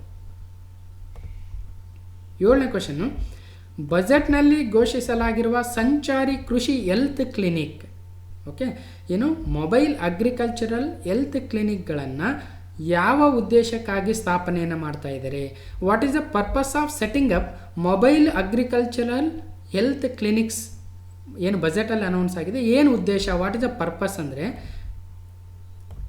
ಇಲ್ಲಿ ನೋಡಿ, ಕೃಷಿಯಲ್ಲಿ ಕಾಲಕಾಲಕ್ಕೆ ಮಣ್ಣು ಮತ್ತು ನೀರು ಪರೀಕ್ಷೆ ಇತರ ತಾಂತ್ರಿಕ ನೆರವಿಗಾಗಿ ಸಂಚಾರಿ ಕೃಷಿ ಹೆಲ್ತ್ ಕ್ಲಿನಿಕ್ಗಳನ್ನು ಪ್ರಾರಂಭಿಸಲು ಬಜೆಟ್ನಲ್ಲಿ ಉದ್ದೇಶಿಸಲಾಗಿದೆ. ಈ ಸಂಚಾರಿ ಘಟಕಗಳು ಹಳ್ಳಿಗಳಿಗೆ ಭೇಟಿ ನೀಡಿ ಮಣ್ಣು ಮತ್ತು ನೀರನ್ನು ಸ್ಥಳದಲ್ಲಿಯೇ ಪರೀಕ್ಷಿಸಿ ರೈತರ ಮನೆ ಬಾಗಿಲಿನಲ್ಲಿಯೇ ಕೀಟನಾಶಕಗಳ ರೋಗಗಳ ಬಗ್ಗೆ ತಾಂತ್ರಿಕ ಮಾಹಿತಿಗಳನ್ನು, ಪರಿಹಾರಗಳನ್ನು ಒದಗಿಸಲಿದೆ. ಅಂದರೆ ರೈತರಿಗೆ ಯಾವ ರೀತಿಯ ಪೆಸ್ಟಿಸೈಡ್ಸ್ಗಳನ್ನು ಅಥವಾ ಯಾವ ರೀತಿಯ ಫರ್ಟಿಲೈಸರ್ಸ್ನ ಬಳಸಬೇಕು, ಯಾವ ರೋಗಕ್ಕೆ ಯಾವ ಒಂದು ಕೀಟನಾಶಕವನ್ನು ಬಳಸಬೇಕು, ನಿಮ್ಮ ಮಣ್ಣಿಗೆ ಯಾವ ಬೆಳೆಯು ಸೂಕ್ತವಾಗಿದ್ದು, ನೀರು ಯಾವ ರೀತಿಯಾಗಿದೆ ಅಂತ ಈ ಎಲ್ಲ ವಿಚಾರಗಳನ್ನು ಹೇಳ್ತಕ್ಕಂಥ ಸಂಚಾರಿ ಕೃಷಿ ಹೆಲ್ತ್ ಕ್ಲಿನಿಕ್ಗಳನ್ನು ಸ್ಥಾಪಿಸಲು ಬಜೆಟ್ನಲ್ಲಿ ಉದ್ದೇಶಿಸಲಾಗಿದೆ. ಮೊಬೈಲ್ ಅಗ್ರಿಕಲ್ಚರಲ್ ಹೆಲ್ತ್ ಕ್ಲಿನಿಕ್ಸ್ ಅಂತ. ಓಕೆ, 8ನೇ ಕ್ವಶನು, ಮಣ್ಣು ಆರೋಗ್ಯ card, soil health card, SHC ಅಂತ ನೀವು ಕೇಳಿರ್ತೀರ. ಇದರ ಬಗೆಗಿನ ಕೆಳಗಿನ ಹೇಳಿಕೆಗಳು ಯಾವುವು ಸೂಕ್ತವಾಗಿವೆ ಅಂತ. ಇಲ್ಲಿ 2 ಹೇಳಿಕೆಗಳನ್ನ ಕೊಟ್ಟಿದ್ದೀನಿ. 2ರಲ್ಲಿ ಯಾವುದು ಸೂಕ್ತ ಆಗಿದೆ, ಯಾವುದು ಸರಿ ಇದೆ ಅನ್ನೋದನ್ನು ನಾವು ಗುರುತು ಮಾಡಬೇಕು. ನೋಡೋಣ ಮೊದಲನೇ ಹೇಳಿಕೆ ಏನಿದೆ ಅಂತ. ಈ ಒಂದು ಸಾಯಿಲ್ ಹೆಲ್ತ್ ಕಾರ್ಡ್ ಅಥವಾ ಮಣ್ಣು ಆರೋಗ್ಯ card, this helps farmers to grow the right crops for right reason and right soil type. ಅಂದರೆ ಸರಿಯಾದ ಒಂದು ಮಣ್ಣಿಗೆ ಸರಿಯಾದ ಬೆಳೆಯನ್ನು ಸರಿಯಾದ ಸೀಸನಲ್ಲಿ ಬೆಳಿಬೇಕು ಅನ್ನೋದನ್ನು ಈ ಸಾಯಿಲ್ ಹೆಲ್ತ್ ಕಾರ್ಡು ತಿಳಿಸ್ಕೊಡುತ್ತಾ ರೈತರಿಗೆ. ಅಂದರೆ ಹೇಳಿಕೆ ಸರಿನಾ ತಪ್ಪ ಅನ್ನೋದನ್ನು ನೋಡೋಣ. ಓಕೆ, ನೆಕ್ಸ್ಟ್ 2ನೇ ಹೇಳಿಕೆಯಲ್ಲಿ ನೋಡಿ, ಮಾತ್ರ ಸರಿ ಅಂದರೆ ಈ ಹೇಳಿಕೆ ಸರಿಯಾಗಿದೆ, 2ನೇ ಹೇಳಿಕೆ ತಪ್ಪಾಗುತ್ತೆ. ಏನಿದೆ 2ನೇ ಹೇಳಿಕೆಯಲ್ಲಿ? This suggests not to use a chemical fertilisers. ಅಂದರೆ ರಸಗೊಬ್ಬರಗಳನ್ನು ಬಳಸಬಾರ್ದು ಅಂತ ಏನಾದರೂ ಸಾಯಿಲ್ ಹೆಲ್ತ್ ಕಾರ್ಡಲ್ಲಿ ಹೇಳ್ತಾರೆ ಅಂದರೆ ಇಲ್ಲ, ಬಳಸ್ಬೋದು ಅಂತಲೇ ಹೇಳ್ತಾರೆ. ಸೊ ಆದ್ದರಿಂದ ಸರಿ, ಬಿ ತಪ್ಪಾಗುತ್ತೆ. ಸೊ ಏನಿದು ಸಾಯಿಲ್ ಹೆಲ್ತ್ ಕಾರ್ಡು? ಇದರಲ್ಲಿ ಬಜೆಟಲ್ಲಿ ಏನು ಹೇಳಿದ್ದಾರೆ ಅಂದರೆ, ಮಣ್ಣಿನ ಆರೋಗ್ಯ ಕಾರ್ಯಕ್ರಮವು ಅತ್ಯಾದ್ಯತೆಯ ವಿಷಯವಾಗಿದೆ. ರಾಜ್ಯವು ಒಟ್ಟು 1,63,00,000 ಮಣ್ಣು ಆರೋಗ್ಯ ಕಾರ್ಡುಗಳನ್ನು ಈಗ ಆಲ್ರೆಡಿ ಕೃಷಿಕರಿಗೆ ವಿತರಣೆಯನ್ನು ಮಾಡಿದ್ದೇವೆ. ಭೂ ಸಂಪನ್ಮೂಲ ಯಾದಿ ಅಂದರೆ ಲ್ಯಾಂಡ್ ರಿಸೋರ್ಸ್ ರಿಜಿಸ್ಟ್ರಿ, ನೀರಿನ ಲಭ್ಯತೆ ಅಂದರೆ ಅವೈಲೇಬಿಲಿಟಿ ಆಫ್ ವಾಟರ್, ಮಣ್ಣು ಆರೋಗ್ಯ ಕಾರ್ಡ್, ಸಾಯಿಲ್ ಹೆಲ್ತ್ ಕಾರ್ಡ್ಗಳನ್ನು ನೀಡೋದ್ರ ಮುಖಾಂತರ ರೈತರಿಗೆ ಪ್ರದೇಶವಾರು ಸೂಕ್ತ ಬೆಳೆಗಳನ್ನು ಬೆಳೆಯಲು ಅಗತ್ಯ ಬೀಜಗಳು, ರಸಗೊಬ್ಬರಗಳು ಮತ್ತು ಸಣ್ಣ ಪೌಷ್ಟಿಕಾಂಶಗಳನ್ನು ಉಪಯೋಗಿಸುವಂತಹ ಶಿಫಾರಸುಗಳನ್ನೊಳಗೊಂಡ ಒಂದು ನೀತಿಯನ್ನು ರೂಪಿಸಲಾಗುವುದು. ಅಂದರೆ ಇವುಗಳಲ್ಲಿ ಏನು ಉದ್ದೇಶ ಅಂದರೆ, ಈಗ ನಮ್ಮ ರಾಜ್ಯದಲ್ಲಿ ಬೇರೆ ಬೇರೆ ಮಣ್ಣಿನ ವಿಧಗಳಿದ್ದಾವೆ. ಈಗ ಕೊಡಗಲ್ಲಿ ಬೆಳೆದಿರ್ತಕ್ಕಂಥ ಬೆಳೆಗಳನ್ನು ನಾರ್ತ್ ಕರ್ನಾಟಕದಲ್ಲಿ ಬೆಳೆಯೋಕ್ಕಾಗಲ್ಲ, ಅಥವಾ ಇನ್ನೊಂದು ಯಾವುದೋ ಏರಿಯಾದಲ್ಲಿ ಬೆಳೆಯೋಕ್ಕಾಗಲ್ಲ. ಕೆಂಪು ಮಣ್ಣಿನ ಬೆಳೆಗಳೇ ಬೇರೆ, ಕಪ್ಪು ಮಣ್ಣಿನ ಬೆಳೆಗಳೇ ಬೇರೆ. ಸೊ ಆದ್ದರಿಂದ ಯಾವ ಮಣ್ಣಿಗೆ ಯಾವ ಒಂದು ಕ್ರಾಪು ಸರಿಯಾದದ್ದಾಗುತ್ತೆ, ಯಾವ ಸೀಡ್ಗಳನ್ನು ಬಳಸಬೇಕು ಮತ್ತು ಯಾವ ರೀತಿಯ ರಸಗೊಬ್ಬರಗಳನ್ನು, ಫರ್ಟಿಲೈಸರ್ಸ್ ಮತ್ತು ಪೌಷ್ಟಿಕಾಂಶಗಳನ್ನು ಬಳಸಬೇಕು ಅಂತ ಶಿಫಾರಸುಗಳನ್ನು ಕೊಡ್ತಾರೆ. ಆಗ ರೈತರು ಅವುಗಳನ್ನು ಫಾಲೋ ಮಾಡಿ ಒಂದು ಒಳ್ಳೆಯ ಬೆಳೆಯನ್ನು ಬೆಳಿಬೋದು. ಇಲ್ಲದೆ ಹೋದರೆ ಏನಾಗುತ್ತೆ, ಯಾವುದೋ ಬೆಳೆಯನ್ನು ಯಾರೋ ಹೇಳಿದ್ರು ಅಂದ್ಬಿಟ್ಟು ಬೆಳೆದು ಯಾವುದ್ಯಾವುದೋ ರಸಗೊಬ್ಬರಗಳನ್ನು ಹಾಕ್ತಾರೆ, ಖರ್ಚು ಜಾಸ್ತಿ ಆಗುತ್ತೆ, ಸರಿಯಾದ ಬೆಳೆ ಬರಲ್ಲ. ಸೊ ಆದ್ದರಿಂದ ರೈತರು ತೊಂದರೆಯಲ್ಲಿದ್ದಾರೆ. ಈ ಎಲ್ಲ ಉದ್ದೇಶಗಳು ರೈತರ ಆದಾಯವನ್ನು ದ್ವಿಗುಣಗೊಳಿಸಬೇಕು 2022ರೊಳಗೆ ತಕ್ಕಂಥದ್ದು ಕೇಂದ್ರ ಮತ್ತು ರಾಜ್ಯ ಸರ್ಕಾರಗಳ ಉದ್ದೇಶಗಳಾಗಿರೋದ್ರಿಂದ ಈ ಎಲ್ಲ ಯೋಜನೆಗಳನ್ನು ತರ್ತಾ ಇದ್ದಾರೆ. ಇಲ್ಲಿ ನೋಡಿ, ಸಣ್ಣ ಪೌಷ್ಟಿಕಾಂಶಗಳು ಅಂತಕ್ಕಂಥದ್ದು ಇಂಪಾರ್ಟೆಂಟ್ ಆಗುತ್ತೆ. ಇಲ್ಲಿ ಈ ಒಂದು ಪ್ಲಾಂಟ್ ಗ್ರೋತ್ಗೆ, ಸಸ್ಯದ ಬೆಳವಣಿಗೆಗೆ 2 ರೀತಿಯ ಪೌಷ್ಟಿಕಾಂಶಗಳು ಇಂಪಾರ್ಟೆಂಟ್ ಆಗುತ್ತೆ. ಒಂದು ಮ್ಯಾಕ್ರೋ ನ್ಯೂಟ್ರಿಯೆಂಟ್ಸ್ ಮತ್ತು ಇನ್ನೊಂದು ಮೈಕ್ರೋ ನ್ಯೂಟ್ರಿಯೆಂಟ್ಸ್ ಅಂತ. ಅಂದರೆ ನಾವು NPK ಅಂತ ಕೇಳಿರ್ತೀವಿ, ನೈಟ್ರೋಜನ್, ಫಾಸ್ಫರಸ್ ಮತ್ತು ಪೊಟ್ಯಾಷಿಯಮ್ ಅಂತ. ಇವು ಒಂದು ಮ್ಯಾಕ್ರೋ ನ್ಯೂಟ್ರಿಯೆಂಟ್ಸ್ ಅಂದಂಗೆ, ಅವು ಸಸ್ಯಗಳ ಬೆಳವಣಿಗೆಗೆ ಬೇಕಾಗುತ್ತೆ. ಅದ್ರ ಜೊತೆಗೆ ಮೈಕ್ರೋ ಅಂದರೆ ಸೂಕ್ಷ್ಮ ಒಂದು ಪೋಷಕಾಂಶಗಳು ಅಥವಾ ಪೌಷ್ಟಿಕಾಂಶಗಳು ಅಂತೀವಿ, ಅವುಗಳು ಬೇಕಾಗ್ತವೆ. ಆ ಮೈಕ್ರೋ ನ್ಯೂಟ್ರಿಯೆಂಟ್ಸ್ ಯಾವಂದರೆ ಐರನ್, ಬೋರಾನ್, ಜಿಂಕ್, ಕಾಪರ್ ಇವೆಲ್ಲ ಮೈಕ್ರೋ ನ್ಯೂಟ್ರಿಯೆಂಟ್ಸ್ ಆಗ್ತವೆ. ಈ ಥರದ ನ್ಯೂಟ್ರಿಯೆಂಟ್ಸನ್ನು ಯಾವ ಭೂಮಿಗೆ, ಯಾವ ಮಣ್ಣಿಗೆ, ಇದರಲ್ಲಿ ಆಲ್ರೆಡಿ ಯಾವುದಿದೆ, ಆಲ್ರೆಡಿ ಯಾವುದಿಲ್ಲ ಅನ್ನೋದ್ರ ಮೇಲೆ ಅವರು ಸಜೆಸ್ಟ್ ಮಾಡ್ತಾ ಹೋಗ್ತಾರೆ ಸಾಯಿಲ್ ಹೆಲ್ತ್ ಕಾರ್ಡಲ್ಲಿ. ಓಕೆ, ಅಂದರೆ ಮಣ್ಣಿನ ಪರೀಕ್ಷೆಯನ್ನು ಮಾಡಿ ಇದರಲ್ಲಿ ಆಲ್ರೆಡಿ ನೈಟ್ರೋಜನ್ ಜಾಸ್ತಿ ಇದ್ದರೆ ಪೊಟ್ಯಾಷಿಯಮ್ ಕಡಿಮೆ ಇದ್ದಾಗ ಪೊಟ್ಯಾಷಿಯಮ್ ಬಳಸಿ, ಪೊಟ್ಯಾಷಿಯಮ್ ಇರ್ತಕ್ಕಂಥ ರಸಗೊಬ್ಬರಗಳನ್ನು ಬಳಸಿ, ಇದರಲ್ಲಿ ಏನಾದರೂ ಐರನ್ ಆಲ್ರೆಡಿ ಇದ್ದು ಬೋರಾನ್ ಕಡಿಮೆ ಇದ್ದರೆ ಬೋರಾನ್ ಇರ್ತಕ್ಕಂಥವುಗಳನ್ನು ಬಳಸಿ ಅಂತಕ್ಕಂಥ ಸಜೆಷನ್ನ ಕೊಡ್ತಕ್ಕಂಥದ್ದು soil health card. So I think it is very useful. Okay, ಇನ್ನು 9ನೇ ಕ್ವಶನ್ನು, ಮುಂದಿನ 3 ವರ್ಷಗಳಲ್ಲಿ ರಾಜ್ಯದ 810 ಅತಿ ಸಣ್ಣ ಜಲಾನಯನ ಪ್ರದೇಶಗಳು ಅಥವಾ ಸ್ಮಾಲ್ ವಾಟರ್ ಶೆಡ್ ಡೆವಲಪ್ಮೆಂಟ್ ಪ್ರೋಗ್ರಾಮ್ಸ್ಗಳನ್ನು ಅನುಷ್ಠಾನಗೊಳಿಸಲಿರುವ ಯೋಜನೆ ಯಾವುದು ಅಂದರೆ ಸರಿಯಾದ ಉತ್ತರ ನೋಡಿ, ಜಲಾಮೃತ ಅಂತಕ್ಕಂಥ ಯೋಜನೆಯು ಅತಿ ಸಣ್ಣ ಜಲಾನಯನ ಪ್ರದೇಶಗಳನ್ನು ಇಂಪ್ಲಿಮೆಂಟ್ ಮಾಡಬೇಕು, ಇಂಪ್ರೂವ್ ಮಾಡಬೇಕು ಅಂತಕ್ಕಂಥದ್ದು. ಅಂದರೆ ವಾಟರ್ ಶೆಡ್ ಡೆವಲಪ್ಮೆಂಟ್ ಪ್ರೋಗ್ರಾಮ್ಸ್ ಅಂದರೆ ಜಲಾಮೃತ ಯೋಜನೆಯಲ್ಲಿ ತರೋದು. ಇದರಲ್ಲಿ ಏನು ಮಾಡ್ತಾರೆ ಇಲ್ಲಿ ನೋಡಿ, ರಾಜ್ಯದ 76 ತಾಲೂಕುಗಳಲ್ಲಿ ಅಂತರ್ಜಲದ ಸ್ಥಿತಿ ಗಂಭೀರವೆಂದು ಗುರುತಿಸಲಾಗಿದೆ. ಅಂದರೆ ಅಲ್ಲಿ ಅಂತರ್ಜಲ ಭಾಳ ಕೆಳಗಿಳಿದಿದೆ. 1000, 2000, 3000 ಫೀಟ್ ಕೊರೆದ್ರೂ ನೀರು ಸಿಗ್ತಾ ಇಲ್ಲ ಅಂತಕ್ಕಂಥದ್ದು. ಅಂತಹ ನೀರಿನ ಕೊರತೆ ಅನುಭವಿಸುತ್ತಿರುವ ತಾಲೂಕುಗಳಲ್ಲಿ ಜಲ ಸಂರಕ್ಷಣೆ ಮತ್ತು ಮಳೆ ನೀರು ಕೊಯ್ಲು ಚಟುವಟಿಕೆಗಳಿಗಾಗಿ 4.75 ಲಕ್ಷ ಹೆಕ್ಟೇರುಗಳಿಗೆ 100 ಜಲಾನಯನ ನಿರ್ವಹಣಾ ಯೋಜನೆಗಳನ್ನು ಮಂಜೂರು ಮಾಡಿದೆ. ಅಲ್ಲದೆ ಮುಂದಿನ 3 ವರ್ಷಗಳಲ್ಲಿ 4 ಲಕ್ಷ ಹೆಕ್ಟೇರ್ಗಳಲ್ಲಿನ 810 ಅತಿ ಸಣ್ಣ ಜಲಾನಯನ ಪ್ರದೇಶಗಳಲ್ಲಿ ಅಂದರೆ ವಾಟರ್ ಶೆಡ್ ಡೆವಲಪ್ಮೆಂಟ್ ಪ್ರೋಗ್ರಾಮ್ಸ್ಗಳನ್ನು ತಂದು ಜಲಾಮೃತ ಯೋಜನೆಯನ್ನು ಇಂಪ್ಲಿಮೆಂಟ್ ಮಾಡಬೇಕು ಅಂತಕ್ಕಂಥದ್ದು ಬಜೆಟಲ್ಲಿ ಹೇಳಿದ್ದಾರೆ. ಏನಾಗುತ್ತೆ ಇದರಲ್ಲಿ ಜಲ ಸಂರಕ್ಷಣೆ ಮತ್ತು ಮಳೆ ನೀರು ಕೊಯ್ಲು ಅಂದರೆ, ಈಗ ಚಿಕ್ಕ ಪುಟ್ಟ ಹಳ್ಳಗಳಿರ್ತವೆ, ಆ ಹಳ್ಳಗಳಲ್ಲಿ ನೀರು ಹರಿದು ಮತ್ತೆ ನದಿಯನ್ನು ಸೇರ್ತಾ ಇರುತ್ತೆ. ಆಗ ಅವುಗಳಿಗೆ ಚೆಕ್ ಡ್ಯಾಮ್ಗಳನ್ನು ನಿರ್ಮಿಸಿದರೆ ಅಲ್ಲಿ ನೀರು ಸ್ಟಾಪ್ ಆಗುತ್ತೆ. ಆ ನೀರು ಸ್ಟಾಪ್ ಆಗೋದ್ರಿಂದ ಅಲ್ಲಿನ ಅಂತರ್ಜಲ ಮಟ್ಟ ಏರುತ್ತೆ ಒಂದು. ಆಮೇಲೆ ಹೊಲಗಳಲ್ಲಿ ಮಳೆ ಬಿದ್ದಾಗ ಆ ಮಳೆ ನೀರು ಹರಿದು ಕಾಲುವೆಗಳಿಂದ ಮತ್ತೆ ಹಳ್ಳಗಳಿಗೆ ಸೇರ್ತಕ್ಕಂಥದ್ದನ್ನು ತಡೆದು ಈ ಮಳೆ ನೀರು ಕೊಯ್ಲು ಅಂತೀವಿ. ಓಕೆ, ರೈನ್ ವಾಟ್ರ್ ಹಾರ್ವೆಸ್ಟಿಂಗ್ ಅಂತೀವಿ. ಆ ರೈನ್ ವಾಟ್ರ್ ಹಾರ್ವೆಸ್ಟಿಂಗ್ ಮಾಡಿ ಆ ಹೊಲದಲ್ಲಿ ಬಿದ್ದ ನೀರನ್ನು ಯಾವುದೋ ಒಂದು ಮೂಲೆಯಲ್ಲಿ ಅಲ್ಲೇ ಒಂದು ಗುಂಡಿಗಳನ್ನು ತೋಡಿ ಇಂಗಿಸ್ತಕ್ಕಂಥ ಕೆಲಸಗಳನ್ನು ಮಾಡಬೇಕು.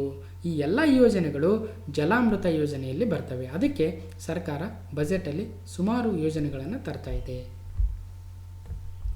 ನೆಕ್ಸ್ಟ್ 10ನೇ ಕ್ವಶನ್ನು, ಕೃಷಿ ರೈಲು ಅಥವಾ ಕಿಸಾನ್ ರೈಲ್ ಅಂತ ಕರಿತೀವಿ. ಇದರ ಬಗೆಗೆ 2 ಹೇಳಿಕೆಗಳನ್ನ ಕೊಟ್ಟಿದ್ದೀನಿ. ಯಾವುದು ಸೂಕ್ತವಾಗಿದ್ದಾವೆ ಅವುಗಳನ್ನ ಗುರುತು ಮಾಡಬೇಕು. ಹಾಗಾದರೆ ಕೃಷಿ ರೈಲ್ ಅಥವಾ ಕಿಸಾನ್ ರೈಲ್ ಮೇಲೆ ಯಾವ ಹೇಳಿಕೆಗಳಿದ್ದಾವೆ? ಮೊದಲ ಹೇಳಿಕೆ, ಕೊಳೆತು ಹೋಗಬಹುದಾದ ಬೆಳೆಗಳನ್ನು ಬೇರೆ ರಾಜ್ಯದ ನಗರಗಳಿಗೆ ಸಾಗಿಸಲು ಬಳಸಬಹುದಾ ಕೃಷಿ ರೈಲು ಅಂದರೆ? ಹೌದು, ಸರಿಯಾಗಿದೆ. ಯಾಕಂದರೆ ಕೃಷಿ ರೈಲು ತಂದಿರತಕ್ಕಂಥ ಉದ್ದೇಶನೇ ಅದು. ಈ ಕೊಳೆತು ಹೋಗಬಹುದಾದಂಥ ಬೆಳೆಗಳು, ಅದು ಹಣ್ಣು ತರಕಾರಿಗಳಂಥವೇನಿದ್ದಾವೆ ಅವುಗಳನ್ನ ನಮ್ಮ ರಾಜ್ಯದಲ್ಲಿ ಬಳಸಿ ಈಗ ಜಾಸ್ತಿ ಪ್ರೊಡಕ್ಷನ್ ಆದಾಗ ಬೇರೆ ಬೇರೆ ರಾಜ್ಯಗಳಿಗೆ ನಾವು ರಫ್ತು ಮಾಡ್ಬೋದು, ಟ್ರಾನ್ಸ್ಪೋರ್ಟ್ ಮಾಡ್ಬೋದು. ಅದಕ್ಕೆ ಈ ಲಾರಿಗಳನ್ನು ಬಳಸೋದ್ರ ಜೊತೆಗೆ ಕಿಸಾನ್ ರೈಲ್ ಅಂದರೆ ಅದರಲ್ಲಿ ಜಾಸ್ತಿ ಒಂದು ಪ್ರಾಡಕ್ಟ್ನ ನಾವು ಉತ್ಪಾದನೆಗಳನ್ನು ಕಳಿಸ್ಬೋದು. ಸೊ ಅದರಿಂದ ಸರಿಯಾದ ಆನ್ಸರ್ ಆಗುತ್ತೆ. ಇನ್ನು ಬಿ ಹೇಳಿಕೆಯನ್ನು ನೋಡೋಣ. ರೈತರ ಬೆಳೆಗಳಿಗೆ ಬೇಕಾದ ರಸಗೊಬ್ಬರಗಳ ಫರ್ಟಿಲೈಸರ್ಸ್ಗಳನ್ನು ಟ್ರಾನ್ಸ್ಪೋರ್ಟ್ ಮಾಡ್ಬೋದಾ ಈ ಕಿಸಾನ್ ರೈಲಿಂದ ಅಂದರೆ ಇದು ತಪ್ಪಾಗುತ್ತೆ. ಇದು ಕೇವಲ ಕೊಳೆತು ಹೋಗಬಹುದಾದ ಬೆಳೆಗಳಿಗೆ ಸಂಬಂಧಿಸಿರ್ತಕ್ಕಂಥದ್ದು. ಆದ್ದರಿಂದ ಮಾತ್ರ ಸರಿಯಾಗುತ್ತೆ. ಸೊ ಬಜೆಟಲ್ಲಿ ಏನಿದೆ, ರಾಜ್ಯ ಸರ್ಕಾರವು ಕೊಳೆತು ಹೋಗಬಹುದಾದ ಹೂವು, ಟೊಮ್ಯಾಟೊ, ಆಲೂಗಡ್ಡೆ, ಈರುಳ್ಳಿ, ಹೂಕೋಸು, ದಾಳಿಂಬೆ ಇತ್ಯಾದಿಗಳನ್ನು ಬೆಂಗಳೂರಿನಿಂದ ದೆಹಲಿ, ಮುಂಬೈ ಹಾಗೂ ತಿರುವನಂತಪುರಕ್ಕೆ ಸಾಗಿಸಲು ಕೇಂದ್ರ ಸರ್ಕಾರದ ಕೃಷಿ ರೈಲು ಯೋಜನೆಯ ಸೌಲಭ್ಯವನ್ನು ಉಪಯೋಗಿಸ್ಕೊಳ್ತೀವಿ ಅಂತ ಬಜೆಟಲ್ಲಿ ಘೋಷಣೆಯನ್ನು ಮಾಡಿದ್ದಾರೆ. ಓಕೆ, ಎಲ್ಲಿಂದ? ಬೆಂಗಳೂರಿಂದ ಡೆಲ್ಲಿ, ಮುಂಬೈ ಮತ್ತು ಟ್ರಿವಾಂಡ್ರಮ್ ಅಥವಾ ತಿರುವನಂತಪುರಕ್ಕೆ. ಯಾವುದಕ್ಕೋಸ್ಕರ? ಕೊಳೆತು ಹೋಗಬಹುದಾದ ಹೂ, ಟೊಮ್ಯಾಟೊ, ಆಲೂಗಡ್ಡೆ ಇನ್ನಿತರ ತರಕಾರಿ ಹಣ್ಣುಗಳಿಗೋಸ್ಕರ. ಓಕೆ, ಈ ಒಂದು ಕೃಷಿ ರೈಲ್ ಕಿಸಾನ್ ರೈಲನ್ನು ಈಗ ಆಲ್ರೆಡಿ ಮಹಾರಾಷ್ಟ್ರದಿಂದ ಬಿಹಾರಕ್ಕೆ ಆಲ್ರೆಡಿ ಟ್ರಾನ್ಸ್ಪೋರ್ಟ್ ಆಗಿದೆ, ಈಗ ನಡೀತಾ ಇದೆ. ಇನ್ನೇನು ನಮ್ಮ ರಾಜ್ಯ ಸರ್ಕಾರ ಕೂಡ ಇದನ್ನು ಇಂಪ್ಲಿಮೆಂಟ್ ಮಾಡ್ತಕ್ಕಂಥ ಚಾನ್ಸಸ್ ಕೂಡ ಇದೆ. 11ನೇ ಕ್ವಶನು, ನೀರಿನ ಆಯವ್ಯಯ ಮತ್ತು ನೀರಿನ ಆಡಿಟ್ ಹಾಗೂ ನೀರಿನ ಕೊರತೆ ಅಂದರೆ water budget, water audit and water shortage strategy ಇವುಗಳನ್ನು ನೀಗಿಸುವ ಕಾರ್ಯತಂತ್ರವಿರುವ ಸರ್ಕಾರದ ಹೊಸ ಯೋಜನೆ ಏನು? What is the governments new plan on water budget, water audit and water shortage strategy ಅಂದರೆ ಜಲಸಾಕ್ಷರತೆ, ಜಲವರ್ಷ, ಜಲಗ್ರಾಮ ಕ್ಯಾಲೆಂಡರ್, ಜಲಧಾರೆ ಅಂದರೆ ಸರಿಯಾದ ಉತ್ತರ ಜಲಗ್ರಾಮ ಕ್ಯಾಲೆಂಡರ್ ಅಂತಕ್ಕಂಥ ಯೋಜನೆಯನ್ನು ಈ ಒಂದು ವಿಚಾರಕ್ಕೆ ತರ್ತಾ ಇದೆ ಬಜೆಟಲ್ಲಿ. ನೋಡಿ, ನೀರಿನ ಆಯವ್ಯಯ, ನೀರಿನ ಆಡಿಟ್, ನೀರಿನ ಕೊರತೆ ನೀಗಿಸುವ ಕಾರ್ಯತಂತ್ರದ ಅಡಿಯಲ್ಲಿ ರಾಜ್ಯದ ಪ್ರತಿ ಗ್ರಾಮಗಳಲ್ಲಿ ಜಲಗ್ರಾಮ ಕ್ಯಾಲೆಂಡರನ್ನು ಸಿದ್ಧಪಡಿಸಲಾಗುವುದು. ಅಂದರೆ ಆ ಒಂದು ಹಳ್ಳಿಯಲ್ಲಿ, ಗ್ರಾಮ ಪಂಚಾಯಿತಿಯಲ್ಲಿ ಎಷ್ಟು ನೀರಿನ ಲಭ್ಯತೆ ಇದೆ, ಎಷ್ಟು ನೀರು ಕುಡಿಯೋದಕ್ಕೆ ಬೇಕಾಗುತ್ತೆ, ಎಷ್ಟು ನೀರು ಕೃಷಿಗೆ ಬೇಕು, ಈ ಒಂದು ಕೊರತೆ ಉಂಟಾದರೆ ಯಾವ ರೀತಿಯಾಗಿ ನೀಗಿಸ್ಬೋದು, ಏನು ಬೋರ್ವೆಲ್ಗಳನ್ನ ಕೊರೆಸ್ಬೇಕಾ ಅಥವಾ ಕೆರೆಗಳನ್ನು ಮಾಡಬೇಕಾ, ಈ ರೀತಿಯ ಒಂದು ಕ್ಯಾಲೆಂಡರನ್ನು ರೆಡಿ ಮಾಡ್ತಕ್ಕಂಥ ಯೋಜನೆ ಜಲಗ್ರಾಮ ಕ್ಯಾಲೆಂಡರು ಪ್ರತಿ ಗ್ರಾಮಗಳಲ್ಲಿ ತರ್ತೀವಿ ಅಂತ ಹೇಳಿದ್ದಾರೆ. ಓಕೆ,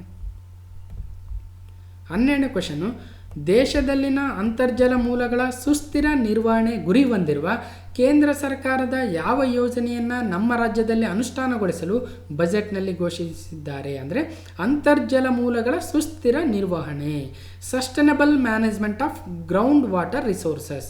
ನೋಡಿ, which of the central governments plans for sustainable management of groundwater resources in the country has been announced in the budget for the implementation in our state also. ಅಂದರೆ ಅಟಲ್ ಭೂಸ್ಥಿರ ಯೋಜನೆ, ಅಟಲ್ ಭೂಮಿ ಯೋಜನೆ, ಅಟಲ್ ಬೋರ್ವೆಲ್ ಯೋಜನೆ, ಅಟಲ್ ಭೂಜಲ ಯೋಜನೆ. ಅಂದರೆ ಸರಿಯಾದ ಉತ್ತರ ಅಟಲ್ ಭೂಜಲ ಯೋಜನೆಯನ್ನು ಅಂತರ್ಜಲ ಮೂಲಗಳ ಸುಸ್ಥಿರ ನಿರ್ವಹಣೆಗಾಗಿ ಕೇಂದ್ರ ಸರ್ಕಾರ ತಂದಿದೆ. ಅದನ್ನು ನಮ್ಮ ರಾಜ್ಯದಲ್ಲೂ ಸಹಿತ ಅನುಷ್ಠಾನವನ್ನು ಮಾಡ್ತಾ ಇದ್ದಾರೆ. ಅದಕ್ಕೆ ಬಜೆಟಲ್ಲಿ ಏನು ಹೇಳಿದ್ದಾರೆ? ದೇಶದ ಜಲಕ್ಷಾಮ ಅನುಭವಿಸುತ್ತಿರುವ ಜಿಲ್ಲೆಗಳಲ್ಲಿ ಅಂತರ್ಜಲ ಮಟ್ಟವನ್ನು ಹೆಚ್ಚಿಸಲು ಅಟಲ್ ಭೂಜಲ ಯೋಜನೆಯನ್ನು ಕೇಂದ್ರ ಸರ್ಕಾರವು ಘೋಷಣೆಯನ್ನು ಮಾಡಿದೆ. ಈ ಯೋಜನೆಯ ಅಡಿಯಲ್ಲಿ ಕೇಂದ್ರ ಸರ್ಕಾರದಿಂದ ಒಟ್ಟು 1202 ಕೋಟಿ ರೂಪಾಯಿಗಳನ್ನು ನಿರೀಕ್ಷಿಸಲಾಗಿದೆ. ಅದನ್ನು ರಾಜ್ಯದ ಆಯ್ದ ಜಿಲ್ಲೆಗಳಲ್ಲಿ ಅಂತರ್ಜಲ ಮಟ್ಟವನ್ನು ಹೆಚ್ಚಿಸಲು ಅವಶ್ಯಕ ಕಾರ್ಯಕ್ರಮಗಳನ್ನು ಮುಂದಿನ 5 ವರ್ಷಗಳಲ್ಲಿ ಕೈಗೆತ್ತಿಕೊಳ್ಳಲಾಗುತ್ತದೆ under Atal Bhujal scheme. Okay, this is a central government scheme. Karnataka ರಾಜ್ಯಕ್ಕೆ ಸೆಂಟ್ರಲ್ ಗೌರ್ಮೆಂಟ್ ಫಂಡ್ ಕೊಡುತ್ತೆ. So Karnataka state is going to implement that scheme in Karnataka. Okay, ನೋಡಿ, ಅಂತರ್ಜಲ ರಕ್ಷಣೆಗೆ ಅಟಲ್ ಭೂಜಲ ಯೋಜನೆ ಮುಂದಿನ 5 ವರ್ಷಗಳಲ್ಲಿ 78 ಜಿಲ್ಲೆಗಳ 193 ಬ್ಲಾಕ್ಗಳಲ್ಲಿ ಯೋಜನೆಯನ್ನು ತರ್ತಾರೆ. ಒಟ್ಟು 6,000 ಕೋಟಿ ರೂಪಾಯಿ ಯೋಜನೆ, 6,584 ಒಟ್ಟು ಅಂತರ್ಜಲ ಜಲಮೂಲಗಳನ್ನು ರಕ್ಷಣೆ ಮಾಡ್ತಕ್ಕಂಥ, ಸಂರಕ್ಷಣೆ ಮಾಡಿ ಅಂತರ್ಜಲವನ್ನು ಹೆಚ್ಚಿಸ್ತಕ್ಕಂಥ ಕೆಲಸವನ್ನು ಈ ಒಂದು ಯೋಜನೆ ಮಾಡ್ತಾ ಇದೆ, ಅಟಲ್ ಭೂಜಲ ಯೋಜನೆ. ಇದಕ್ಕೆ ಕರ್ನಾಟಕ, ಮಧ್ಯಪ್ರದೇಶ, ಮಹಾರಾಷ್ಟ್ರ, ಗುಜರಾತ್, ರಾಜಸ್ಥಾನ, ಹರಿಯಾಣ ಮತ್ತು ಉತ್ತರ ಪ್ರದೇಶದ ಒಟ್ಟು 8,350 ಗ್ರಾಮ ಪಂಚಾಯಿತಿಗಳನ್ನು ಈ ಅಂಡರಲ್ಲಿ ತರ್ತಾ ಇದ್ದಾರೆ. ಇದಕ್ಕೆ ವಿಶ್ವ ಬ್ಯಾಂಕ್ ನೆರವು ನೀಡ್ತಾ ಇದೆ. 50% ನೆರವು ವಿಶ್ವ ಬ್ಯಾಂಕೇ ನೀಡ್ತಾ ಇದೆ. ಓಕೆ, ನೆನ್ಪಿಡಬೇಕು. ಸೊ 13ನೇ ಕ್ವೆಶ್ಚನ್ಗೆ ಹೋಗೋಣ. ರಾಜ್ಯದಲ್ಲಿ ಬೃಹತ್ ನೀರಾವರಿ ಯೋಜನೆಗಳ ಅಚ್ಚುಕಟ್ಟು ಪ್ರದೇಶಗಳಲ್ಲಿ ನೀರಿನ ಸದ್ಬಳಕೆಗಾಗಿ ಸೂಕ್ಷ್ಮ ನೀರಾವರಿ ವ್ಯವಸ್ಥೆ ಅಥವಾ ಮೈಕ್ರೋ ಇರಿಗೇಷನ್ ಸಿಸ್ಟಮ್ಗಳನ್ನು ಯಾವ ದೇಶದ ಮಾದರಿಯಲ್ಲಿ ನಮ್ಮ ರಾಜ್ಯದಲ್ಲಿ ಅಳವಡಿಸಿಕೊಳ್ಳಲು ಉದ್ದೇಶಿಸಲಾಗಿದೆ? ಅಂದರೆ ಈಗ ಮೈಕ್ರೋ ಇರಿಗೇಷನ್ ಸಿಸ್ಟಮ್ ಅಂದರೆ ಇಲ್ಲಿ 2 ಟೈಪ್ ಬರುತ್ತೆ. ಒಂದು ಹನಿ ನೀರಾವರಿ ಪದ್ಧತಿ ಅಥವಾ ಡ್ರಿಪ್ ಇರಿಗೇಷನ್ ಸಿಸ್ಟಮ್ ಅಂತೀವಿ. ಇನ್ನೊಂದು ತುಂತುರು ನೀರಾವರಿ ಪದ್ಧತಿ ಅಥವಾ ಸ್ಪ್ರಿಂಕ್ಲರ್ ಇರಿಗೇಷನ್ ಸಿಸ್ಟಮ್ ಅಂತೀವಿ. ನೀವೆಲ್ಲ ನೋಡಿರ್ತೀರ, ಡ್ರಿಪ್ ಡ್ರಾಪ್ ಇಳಿತಾ ಇರುತ್ತೆ, ಅದು ಹನಿ ನೀರಾವರಿ ಪದ್ಧತಿ. ಮತ್ತು ತುಂತುರಾಗಿ ಬೀಳ್ತಾ ಇರುತ್ತೆ ಮಳೆ ಥರ, ಅದು ತುಂತುರು ಅಥವಾ ಸ್ಪ್ರಿಂಕ್ಲರ್ ಇರಿಗೇಷನ್ ಸಿಸ್ಟಮ್. ಇವೆರಡನ್ನು ಸೇರಿಸಿ ನಾವು ಸೂಕ್ಷ್ಮ ನೀರಾವರಿ ಪದ್ಧತಿ ಅಥವಾ ಮೈಕ್ರೋ ಇರಿಗೇಷನ್ ಸಿಸ್ಟಮ್ ಅಂತೀವಿ. ಇಂತಹ ಸಿಸ್ಟಮ್ಗಳನ್ನು ಅಳವಡಿಸಿಕೊಂಡು ಒಂದು ಚಿಕ್ಕ ದೇಶ ಇಡೀ ಪ್ರಪಂಚಕ್ಕೆ ರಫ್ತು ಮಾಡ್ತಕ್ಕಂಥ ಲೆವೆಲ್ಗೆ ಬೆಳೆದಿದೆ. ಓಕೆ, ಸೊ ಹಾಗಾದರೆ ಯಾವ ದೇಶದ ಆ ಒಂದು ಮಾದರಿಯನ್ನು ನಮ್ಮ ರಾಜ್ಯದಲ್ಲಿ ಬಳಸ್ಕೊಳ್ಳಲು ರಾಜ್ಯ ಸರ್ಕಾರದ ಬಜೆಟಲ್ಲಿ ಘೋಷಣೆ ಮಾಡಿದ್ದಾರೆ ಅಂದರೆ ಅದು ಇಸ್ರೇಲ್ ದೇಶನ, ಇರಾನ, ಜಪಾನ, ಭೂತಾನ. ಅಂದರೆ ಸರಿಯಾದ ಉತ್ತರ ಇಸ್ರೇಲ್ ದೇಶದ ಸೂಕ್ಷ್ಮ ನೀರಾವರಿ ವ್ಯವಸ್ಥೆಯನ್ನು ನಮ್ಮ ದೇಶದಲ್ಲಿ ಅಳವಡಿಸ್ಕೊಳ್ಬೇಕು ಮತ್ತು ನಮ್ಮ ಪ್ರಾಡಕ್ಟಿವಿಟಿನ, ಉತ್ಪಾದನೆಯನ್ನು ಜಾಸ್ತಿ ಮಾಡಬೇಕು. ಯಾಕಂದರೆ ನಮ್ಮ ರಾಜ್ಯದಲ್ಲಿ, ನಮ್ಮ ದೇಶದಲ್ಲಿ ಭಾಳಷ್ಟು ಭೂಮಿ ಇದೆ, ಅಗ್ರಿಕಲ್ಚರಲ್ ಲ್ಯಾಂಡ್. ಓಕೆ, ಇದ್ರ ಬಗ್ಗೆ ಬಜೆಟಲ್ಲಿ ಏನು ಹೇಳಿದ್ದಾರೆ? ನೀರು ಸಂರಕ್ಷಣೆಯ ಹಿತದೃಷ್ಟಿಯಿಂದ ರಾಜ್ಯದ ಬೃಹತ್ ನೀರಾವರಿ ಯೋಜನೆಯಡಿಯಲ್ಲಿನ ಅಚ್ಚುಕಟ್ಟು ಪ್ರದೇಶಗಳಲ್ಲಿ ಫ್ಲಡ್ ಇರಿಗೇಷನ್ ಪದ್ಧತಿಯನ್ನು ಇಸ್ರೇಲ್ ಮಾದರಿಯಲ್ಲಿ ಸೂಕ್ಷ್ಮ ನೀರಾವರಿಗೆ ಪರಿವರ್ತಿಸಲು ಕಾರ್ಯಸಾಧ್ಯತಾ ವರದಿಯನ್ನು ಸಿದ್ಧಪಡಿಸಲಾಗುವುದು. ಅಂದರೆ ಈಗ ನೀರಾವರಿ ಯೋಜನೆಗಳಿದ್ದಾವೆ, ನಮ್ಮ ಕೃಷ್ಣ ಅಥವಾ ಕಾವೇರಿ, ತುಂಗಭದ್ರಾ ಇನ್ನಿತರ ಡ್ಯಾಮ್ಗಳ ಒಂದು ಅಚ್ಚುಕಟ್ಟು ಪ್ರದೇಶ ಏನಿದೆಯೋ ಅಲ್ಲಿ ನಾವು ಫ್ಲಡ್ ಇರಿಗೇಷನ್ನ ಬಳಸ್ತಾ ಇದ್ದೀವಿ. ಅಂದರೆ ಈ ಡ್ಯಾಮಿಂದ ಕೆನಾಲ್ಗಳನ್ನ ಮಾಡಿಕೊಂಡು ಅಲ್ಲಿಂದ ಸಣ್ಣ ಪುಟ್ಟ ಕಾಲುವೆಗಳಿಂದ ಹೊಲಗಳಿಗೆ ನೀರರಿಸಿ ಅಲ್ಲೇನು ಮಾಡ್ತೀವಿ, ಆ ನೀರನ್ನು ಫ್ಲಡ್ ಮಾಡ್ತೀವಿ, ಅಂದರೆ ಹರಿಬಿಡ್ತೀವಿ. ಹರಿಬಿಟ್ಟಾಗ ಜಾಸ್ತಿ ನೀರು ಬೇಕಾಗುತ್ತೆ. ಆಗ ನಮ್ಮಲ್ಲಿರ್ತಕ್ಕಂಥ ಅಗ್ರಿಕಲ್ಚರಲ್ ಭೂಮಿಗೆ ನಾವು ಆ ಡ್ಯಾಮ್ ನೀರನ್ನು ಎಲ್ಲ ಒಂದು ಭೂಮಿಗೆ ಸಪ್ಲೈ ಮಾಡೋದಕ್ಕೆ ಸಾಧ್ಯ ಆಗ್ತಾಯಿಲ್ಲ, ನೀರಿನ ಕೊರತೆ ಆಗ್ತಾಯಿದೆ. ಆದರೆ ಇಸ್ರೇಲ್ ಮಾದರಿಯಲ್ಲಿ ನಾವು ಸೂಕ್ಷ್ಮ ನೀರಾವರಿಗೆ ಪರಿವರ್ತಿಸ್ಕೊಂಡ್ರೆ ಆಗ ಇರ್ತಕ್ಕಂಥ ಅದೇ ನೀರಲ್ಲಿ ಭಾಳಷ್ಟು ಒಂದು ಹೆಕ್ಟೇರ್ ಪ್ರದೇಶಕ್ಕೆ ನೀರು ಉಣಿಸ್ಬೋದು. ಸೊ ಆ ಒಂದು ಉದ್ದೇಶವನ್ನು ಇಟ್ಕೊಂಡು whether it is possible or not ಅಂತ ಒಂದು ಫೀಸಿಬಿಲಿಟಿ ರಿಪೋರ್ಟನ್ನು ಕೊಡೋದಕ್ಕೆ ಈ ಒಂದು ಬಜೆಟಲ್ಲಿ ತೀರ್ಮಾನವನ್ನು ಮಾಡಿದ್ದಾರೆ. ಓಕೆ, ನೆನಪಿಡಬೇಕು.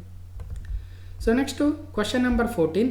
ಬಜೆಟ್ನಲ್ಲಿ ಎತ್ತಿನಹೊಳೆ ಯೋಜನೆಯ ಮೊದಲ ಹಂತದ ಕಾಮಗಾರಿಗಳನ್ನು ಪೂರ್ಣಗೊಳಿಸಲು 1500 ಕೋಟಿ ರೂಪಾಯಿಗಳನ್ನು ಸರ್ಕಾರ ಮೀಸಲಿರಿಸಿದೆ. ನೋಡಿ, ಎತ್ತಿನಹೊಳೆ ಪ್ರಾಜೆಕ್ಟ್ ಮೇಲೆ ಕಾಂಪಿಟೇಟಿವ್ ಎಕ್ಸಾಮಲ್ಲಿ ಒಂದಲ್ಲ ಒಂದು ಕ್ವಶನ್ ಇದ್ದೇ ಇರುತ್ತೆ. ಹಾಗಾದರೆ ಈ ಒಂದು ಬಜೆಟಲ್ಲಿ ಏನು ಹೇಳಿದ್ದಾರೆ, ಇದು ಯಾಕೆ ಮುಂದಿನ ಕಾಂಪಿಟೇಟಿವ್ ಎಕ್ಸಾಮಲ್ಲಿ ಇಂಪಾರ್ಟೆಂಟ್ ಆಗುತ್ತೆ, ನಾವೇನು ತಿಳ್ಕೊಬೇಕು ಅನ್ನೋದನ್ನು ನೋಡ್ತಾ ಹೋಗೋಣ. ಈ ಎತ್ತಿನಹೊಳೆ ಪ್ರಾಜೆಕ್ಟು ಅಥವಾ ಈ ಎತ್ತಿನಹೊಳೆಯು ಯಾವ ನದಿಯ ಉಪನದಿಯಾಗಿದೆ? ಓಕೆ ನೋಡಿ, ಶರಾವತಿ, ಕಾವೇರಿ, ಮಹದಾಯಿ, ನೇತ್ರಾವತಿ ಅಂದರೆ ನೀವೆಲ್ಲ ಗೆಸ್ ಮಾಡ್ಬೋದು. ಎತ್ತಿನಹೊಳೆ ಅಂತಕ್ಕಂಥದ್ದು ನೇತ್ರಾವತಿ ನದಿಯ ಉಪನದಿಯಾಗಿದೆ. ಸೊ ಅದರ ಒಂದು ಯೋಜನೆಯೇ ಈ ಎತ್ತಿನಹೊಳೆ ಯೋಜನೆ.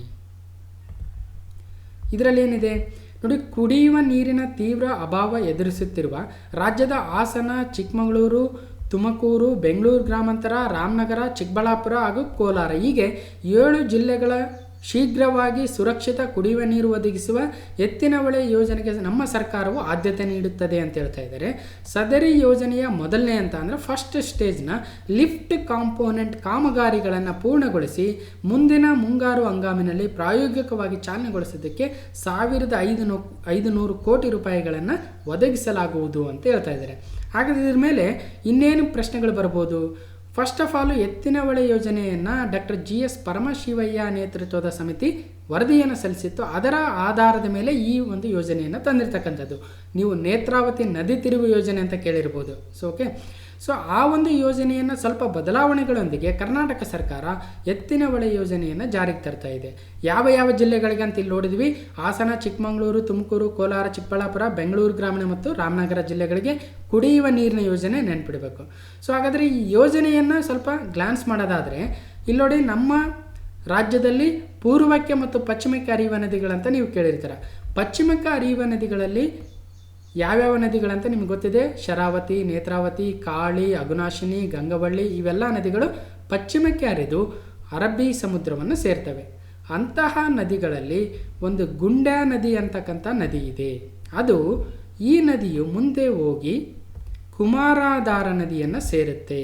ಏನು, ಗುಂಡ್ಯಾ ನದಿ ಹೋಗಿ ಕುಮಾರಾಧಾರ ನದಿಯನ್ನು ಸೇರುತ್ತೆ. ಈ ಕುಮಾರಾಧಾರ ನದಿಯು ಮುಂದೆ ಉಪ್ಪಿನಂಗಡಿ ಹತ್ರ ನೇತ್ರಾವತಿ ನದಿಯನ್ನು ಸೇರುತ್ತೆ. ಓಕೆ, ಈ ನೇತ್ರಾವತಿ ನದಿಯು ಮುಂದೆ ಹೋಗಿ ಅರಬ್ಬಿ ಸಮುದ್ರವನ್ನು ಸೇರುತ್ತೆ.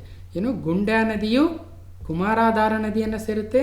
ಕುಮಾರಾಧಾರ ನದಿ ಮುಂದೆ ಹೋಗಿ ಉಪ್ಪಿನಂಗಡಿ ಹತ್ರ ನೇತ್ರಾವತಿ ನದಿಯನ್ನು ಸೇರುತ್ತೆ. ನೇತ್ರಾವತಿ ನದಿಯು ಹೋಗಿ ಅರಬ್ಬಿ ಸಮುದ್ರವನ್ನು ಸೇರುತ್ತೆ. ಓಕೆ, ಇಷ್ಟು ತಿಳ್ಕೊಂಡು ನೆಕ್ಸ್ಟು ಈ ಗುಂಡ್ಯಾ ನದಿಗೆ ಹಲವಾರು ಉಪನದಿಗಳು ಅಥವಾ ಹಳ್ಳಿಗಳು ಬಂದು ಸೇರ್ತವೆ. ಅದರಲ್ಲಿ ಎತ್ತಿನಹೊಳೆ, ಕರಿಹೊಳೆ, ಹೊಂಗದ ಹಳ್ಳ, ಬೆಟ್ಟಕುಂಬ್ರಿ ಅಂತಕ್ಕಂಥ ಇನ್ನಿತರ ಹಳ್ಳಗಳು, ಉಪನದಿಗಳು ಬಂದು ಸೇರ್ತವೆ. ಈ ಎತ್ತಿನಹೊಳೆ, ಕರಿಹೊಳೆ, ಹೊಂಗದ ಹಳ್ಳ, ಬೆಟ್ಟಕುಂಬ್ರಿಗಳ ಹಳ್ಳಗಳಿಂದ ನೀರನ್ನು ತಿರುಗಿಸಿ ಒಟ್ಟು 24.01 TMC ನೀರನ್ನು ತಿರುಗಿಸಿ ಈ 7 ಜಿಲ್ಲೆಗಳಿಗೆ ಕುಡಿಯುವ ನೀರಿನ ಯೋಜನೆಯೇ ಎತ್ತಿನಹೊಳೆ ಯೋಜನೆಯಾಗಿದೆ. ಓಕೆ, ಇಲ್ಲಿ ನೋಡಿ, ಇಲ್ಲಿ ಕುಮಾರಾಧಾರ ನದಿ ಇದೆ, ಗುಂಡ್ಯಾ ನದಿಯ ಇತರ ಹಳ್ಳಗಳಿಂದ ಇಲ್ಲಿ ಸಕಲೇಶಪುರದ ಹತ್ರ ಏನು ಮಾಡ್ತಾರೆ, ಜಲಾಶಯವನ್ನು ನಿರ್ಮಿಸಿ ಆ ನೀರನ್ನು ಇಲ್ಲಿ ತಿರುಗಿಸಿ ಇಲ್ಲಿ ಸ್ಟೋರ್ ಮಾಡ್ತಾರೆ. ಮುಂದೆ ಅದು ಹಾಸನ, ಚಿಕ್ಕಮಗಳೂರು, ತುಮಕೂರು, ನೋಡಿ ಚಿಕ್ಕಬಳ್ಳಾಪುರ, ಕೋಲಾರ, ರಾಮನಗರ ಹೀಗೆ ಈ ಜಿಲ್ಲೆಗಳಿಗೆ ಕುಡಿಯುವ ನೀರನ್ನು ಇಲ್ಲಿಂದ ತೆಗೆದುಕೊಂಡು ಹೋಗ್ತಕ್ಕಂಥ ಯೋಜನೆ ಆಗಿದೆ. ಓಕೆ, ಸೊ ಇದರಲ್ಲಿ ಈಗ ನೆಕ್ಸ್ಟ್ ಇನ್ನೇನು ಇಂಪಾರ್ಟೆಂಟ್ ಆಗುತ್ತೆ ಮುಂದೆ ಬರ್ತಕ್ಕಂಥ ಎಕ್ಸಾಮ್ಗೆ, ಈ ಯೋಜನೆಯಲ್ಲಿ 8 ಸಣ್ಣ ಅಣೆಕಟ್ಟುಗಳನ್ನು ಕಟ್ಟುವ ಯೋಜನೆ ಆಗಿದೆ. ಎಷ್ಟು? 8 ಸ್ಮಾಲ್ ರಿಸರ್ವಾಯರ್ಸ್ ಅಥವಾ ಡ್ಯಾಮ್ಸ್. 2 ಅಣೆಕಟ್ಟುಗಳನ್ನು ಎತ್ತಿನಹೊಳೆಗೆ, 2 ಕಾಡುಮನೆ ಒಳಗೆ, 1 ಕೆರೆಯೊಳಗೆ, ಇನ್ನೊಂದು ಹೊಂಗದ ಹಳ್ಳಕ್ಕೆ ಮತ್ತು 2 ಅದರ ಉಪನದಿಗಳಿಗೆ ಅಡ್ಡಲಾಗಿ ನಿರ್ಮಿಸಲಾಗ್ತಾ ಇದೆ. ಒಟ್ಟು 8 ಸಣ್ಣ ಅಣೆಕಟ್ಟುಗಳನ್ನು. ನೆಕ್ಸ್ಟು ಈ ಶೇಖರಣಾ ಅಣೆಕಟ್ಟುಗಳಿಂದ ನೀರನ್ನು 8 ವಿತರಣಾ ಪಂಪ್ ಹೌಸ್ಗಳಿಗೆ ಪಂಪ್ ಮಾಡ್ತಾರೆ. ಆ ಪಂಪ್ ಹೌಸ್ಗಳಿಂದ ಮತ್ತೆ ನೀರನ್ನು ಸಕಲೇಶಪುರ ಬಳಿಯ ಹರವನಹಳ್ಳಿ ಜಲಾಶಯಕ್ಕೆ ಲಿಫ್ಟ್ ಮಾಡಲಾಗುತ್ತದೆ. ಇಲ್ಲಿ ನೋಡಿ, ಸಕಲೇಶಪುರ ಬಳಿಯ ಹರವನಹಳ್ಳಿ ಜಲಾಶಯ. ಓಕೆ, ಇಲ್ಲಿಂದ ಮತ್ತೆ ಏನು ಮಾಡ್ತಾರೆ? ಸೊ ಇಲ್ಲಿಂದ ಗುರುತ್ವಾಕರ್ಷಣೆ ಮೂಲಕ ಅಂದರೆ ಗ್ರಾವಿಟಿ ಪವರ್ ಮೂಲಕ ತುಮಕೂರು ಮುಖಾಂತರ ನೀರನ್ನು ದೇವರಾಯನದುರ್ಗ ಹತ್ತಿರ ಜಲಾಶಯವನ್ನು ನಿರ್ಮಿಸಿ ಅಲ್ಲಿ ಶೇಖರಣೆಯನ್ನು ಮಾಡ್ತಾರೆ. ಅಂದರೆ ಈ ಹಳ್ಳಗಳಿಂದ ನೀರನ್ನು ಡೈವರ್ಟ್ ಮಾಡಿ ಸಕಲೇಶಪುರದ ಹತ್ತಿರ ಹರವನಹಳ್ಳಿ ಜಲಾಶಯವನ್ನು ನಿರ್ಮಿಸಿ ಅಲ್ಲಿಂದ ಗ್ರಾವಿಟಿ ಪವರ್ ಮುಖಾಂತರ ತುಮಕೂರು ಜಿಲ್ಲೆಯ ಮುಖಾಂತರ ಎಲ್ಲಿ ದೇವರಾಯನದುರ್ಗದ ಹತ್ರ ಒಂದು ಜಲಾಶಯವನ್ನು ಬೈರಗೊಂಡ್ಲು ಜಲಾಶಯ ಅಂತ ಕೊಟ್ಟಿದ್ದಾರೆ ನೋಡಿ, ಇಲ್ಲಿ ಜಲಾಶಯವನ್ನು ನಿರ್ಮಿಸ್ತಾರೆ.